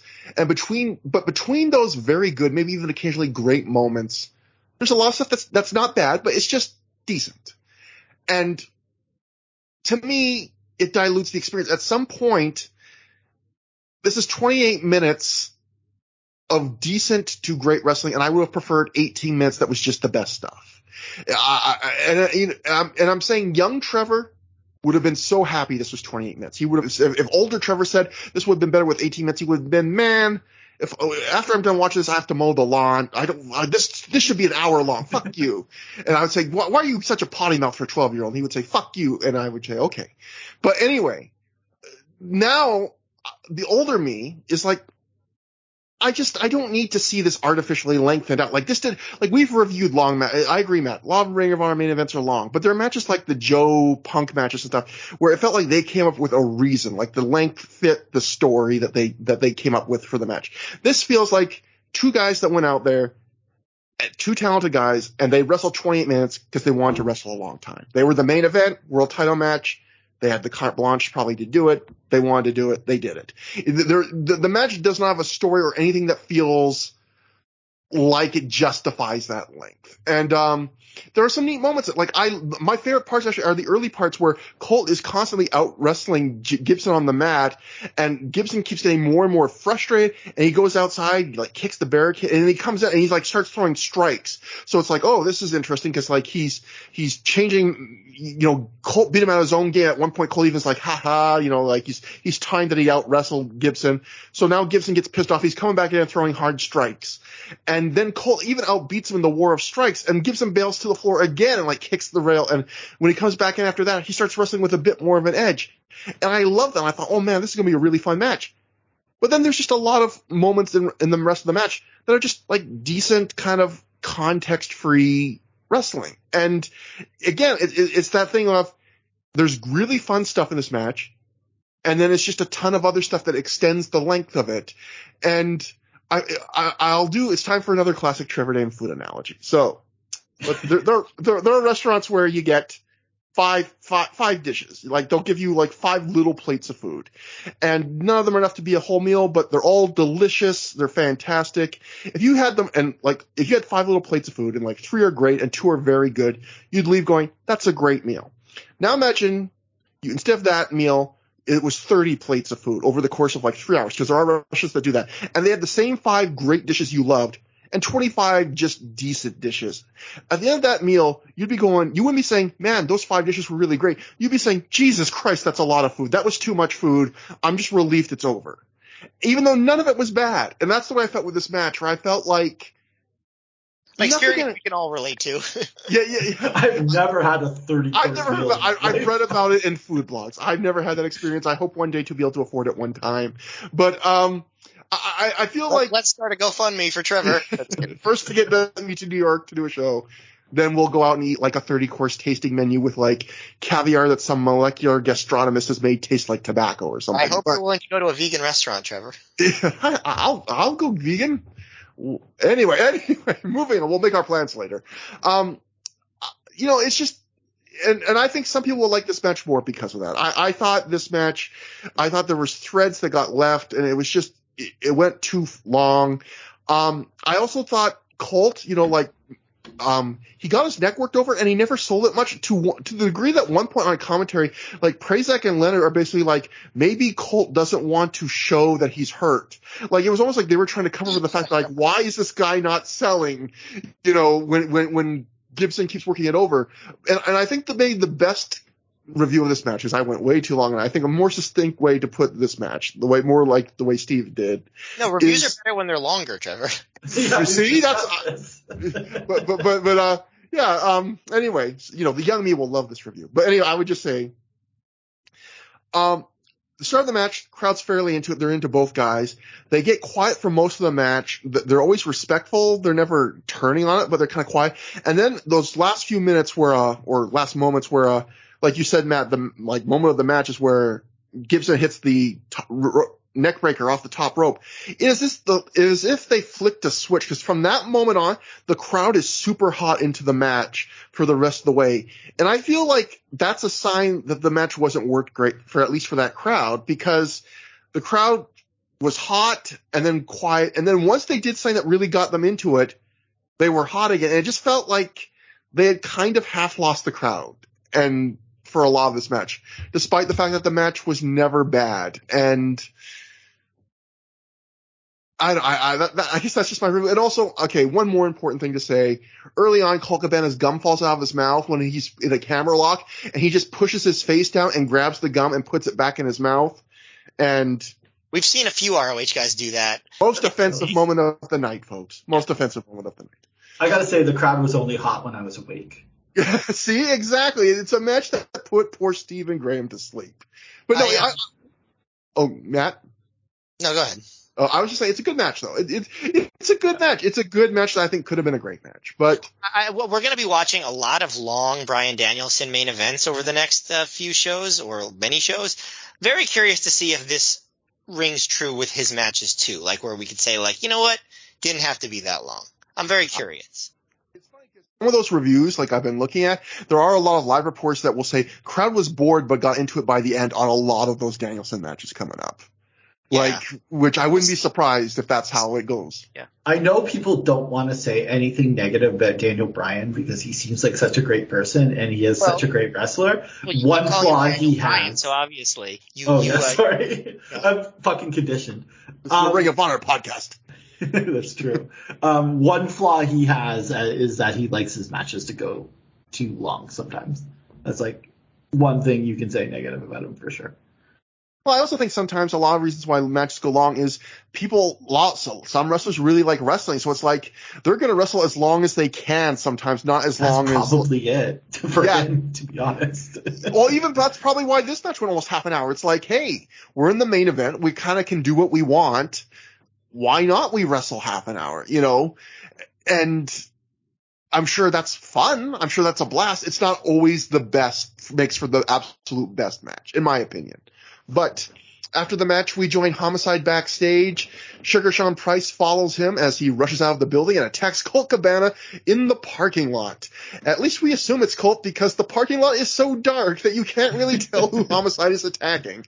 Homicide puts the boots to him, and then he calls Colt a clown, Jay Leno, and Conan O'Brien. Homicide then walks away ranting about being disrespected as Sugar Sean Price calls for help. This is, I just love that, again, this is going to be a blood feud, but yet I was still laughing because, like, Homicide's like, how you like that, you Jay Leno, you Conan O'Brien? It's like, it was just so fucking goofy, and you can't see it.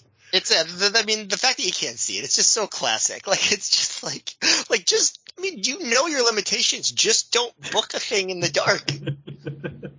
I do remember, as we were leaving the building, that people were murmuring that that Homicide attacked Colt Cabana outside. So that was a thing that that they did film. So that I guess people saw it and kind of relayed that message into people at some point.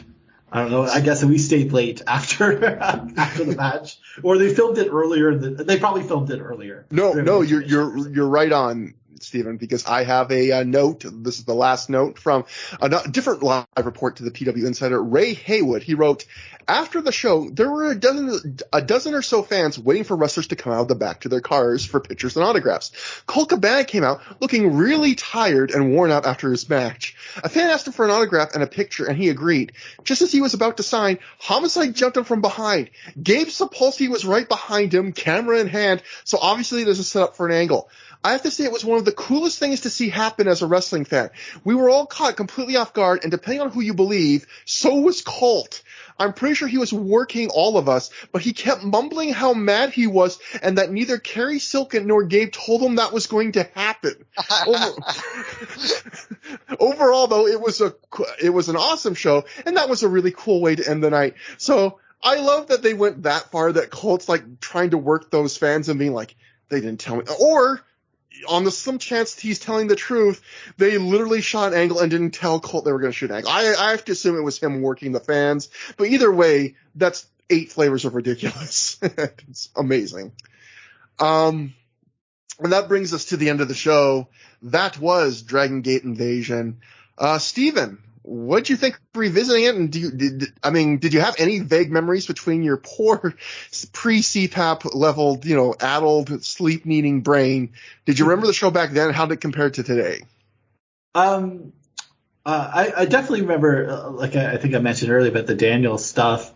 But none of, and seeing Seema, that kind of got re-triggered as we're going through. Speaking of trigger, there's a lot of triggering stuff on this show. There definitely is, and I didn't catch up on that at the time. Weirdly, the Nigel Joe match has like no memory in my head, so I'm not sure what's going on with that. But like, it's a show where nothing's bad, everything is decently good. Like, you could probably, if you went in there and you said, "Oh yeah, I rated every match as 3 1/4." I'd be like, yeah, sure. And that's not a bad show, but that's not like a show you're going to go out of your way to see. And I definitely say don't go out of your way to see it because of all the other, the 4 or 5 horrible things that happen on it, depending on which minority you are. You were probably attacked. So that's fun. Stephen, I think what you're trying to say is there was something for everybody on this show. There was something for everybody. Dear God. But Matt, we've covered a bunch of, obviously a lot of Ring, but lately some more B-show type things and stuff, and been in a little bit of, some of the shows you were talking about, like the undercards at least have been a bit of a lull on some of these shows. I would say this, I don't know if this is the worst show we've seen. I don't even think it's necessarily as bad maybe as the show we just watched. I wouldn't call this a bad show. I agree with Steve, it's not bad. I think at this point in 2005, Ring of Honor can't really be bad. But what I would ask you, Matt, having been on this journey side by side with me holding hands, is I don't think any Ring of Honor show we've watched maybe has felt as much like a house show as this one. Yeah, this show was way better than Night of the Grudges 2. It's not even close. Although I don't think there was a match as good as that Soccer Riot match, right? On this. But yeah, no, this was, despite having a major title change, right, between 2 big stars that would lead to a pretty memorable title reign, and despite the fact that there were, one really big star from Japan coming in and one future star from Japan coming in, and AJ and Daniels both on the show, which they are not every time. Yeah, this felt like a really, really huge B show. That's impressive that you could have all that stuff and still feel like a B show. And you're right, the wrestling was quality for the most part. And I like the main event a lot. But there was a lot of problematic stuff on there, even more than usual, I think. And the crowd wasn't super hot. I think this was a step up, but this is definitely, we're in a doldrum period of this is just not an exciting time. I will say this, that's about to end. Yeah. Yeah. And we'll end with the next show, but I would just say it's a weird show because I would say as far as a show like from beginning to end quality, it's one of the lower points of the year, although not on the Grudges 2 level, but it's still not a bad show because I don't think Ring of Honor could have a truly awful show in 2005 at this point with their depth. But at the same time, like, it feels, again, and like Matt, you kind of hit on it, like, it's a weird mix, like, it feels like a B show, yet it's actually pretty, in some ways, significant. Like, it's weird how it can be both. It's a real weird thing. Like, I don't know if we'll cover many, if any, shows that both feel like a B show, but we can also say, like, here's like 2 or 3 important things or developments or noteworthy things that took place. But that's what that's what Dragon Gate Invasion is. And also it's a show, I think, it's a show that might trick people because you might look at the box and see Shima versus, AJ Styles. You might see James Gibson versus Colt Cabana to a degree, and you might see even like Daniels and Homicide and Joe Generico. Nigel? Yeah, and Joe and Nigel. And you might think this looks like an all-timer card, and on paper it does. It's not that level of show. Like, it's a show you need to adjust your expectations for. But so when you're walking through the video store and you see the box of Dragon Gate Invasion, don't rent it. Go for WrestleMania 4 instead. Yeah, exactly. You always go for the double. As our good friend Matt Justin Shapiro would say, WrestleMania 4 was double wide, double deep, like Oyoko's in the casket. That's right. So that brings us to plugs. Steven, we talked up top about some of your podcasts, and we talked up top about the Greatest Wrestler Ever project, but plug everything again if you want, and plug, your social media, anything you want to plug now. The floor is yours, sir. Okay, cool. I think the big thing I want to plug is we're doing something cool. I've been doing Joshi Night, where I've been going through the history of Joshi pretty much for like a year and a half. And watching most things, and we've gotten to Dream Slam, which is one of the most famous shows of all time. And my good friend Cad has got the promos translated, so subtitled. Wow. And he did that for Dream Rush, and that ruled. But we also have it for Dream Slam. We watched the first half today, which is kind of like the boring undercard. But next week, October 24th at 3 p.m., definitely anyone who wants to come and watch Dream Slam, Kandori Hokuto is the greatest match ever. There's a lot of other big matches on that, and you get the promos with subtitles. You get to see how awesome Hokuto is as a promo. Come join the Discord, and you can come and chat with us and watch that on that Sunday. That's awesome. Just join the Discord for conversations. It's a lot of fun. You can follow me on Twitter. My Twitter account that basically talks about trans rights now only is Stephen Graham TWS, but you can join Project GWE for updates on the project.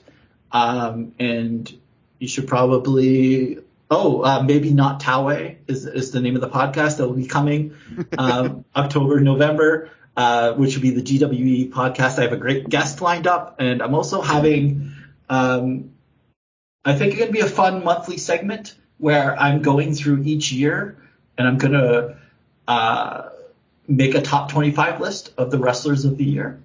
And I think that will be a fun project to do over the next couple of years. And, you should probably donate to PFLAG as well. So. And first off, that's obviously the most important thing, but I'll just say, like, people, be subscribed to the Pro Wrestling Only Podcast Network and be on the lookout for that show, because if the podcast Steven and so many other people did for the last project is any indication, that's going to be one of the better, especially if you like not talking about modern wrestling but anything in the past, that's going to be one of the better wrestling podcasts probably that's going to come out in recent years, and going to make us look bad probably, but oh well. So for us, at Trevor Dame on Twitter is my Twitter handle, at MayorMGF for Matt. We have our email is through the years, that's THROH at gmail.com. And we have a thread on the ProWrestlingOnly.com plugs forum, and that's about it. So next time it will be just me and Matt. We'll be covering a show that is double wide, double deep. That, in fact, I think if you bought it back in the day on VHS, it did come on 2 tapes, so it's got to be good. In fact, spoiler, it actually is good. It will be Glory by Honor 4, nearly 4 hours long. So much happens on that show. The Jay Lethal low key feud comes to an end. The AJ Styles, Jimmy Rave, at least the singles point portion of their feud comes to an end. Mick Foley says goodbye to Ring of Honor, and a little guy named Bryan Danielson makes his return to wrestling. When have we seen that lately? That's something that doesn't ever happen. And he'll be wrestling for the world title against James Gibbs in a match that goes over half an hour that I'm sure I will just hate. But that's that. And so for all of us here, until next time, have a good time. Have a great time.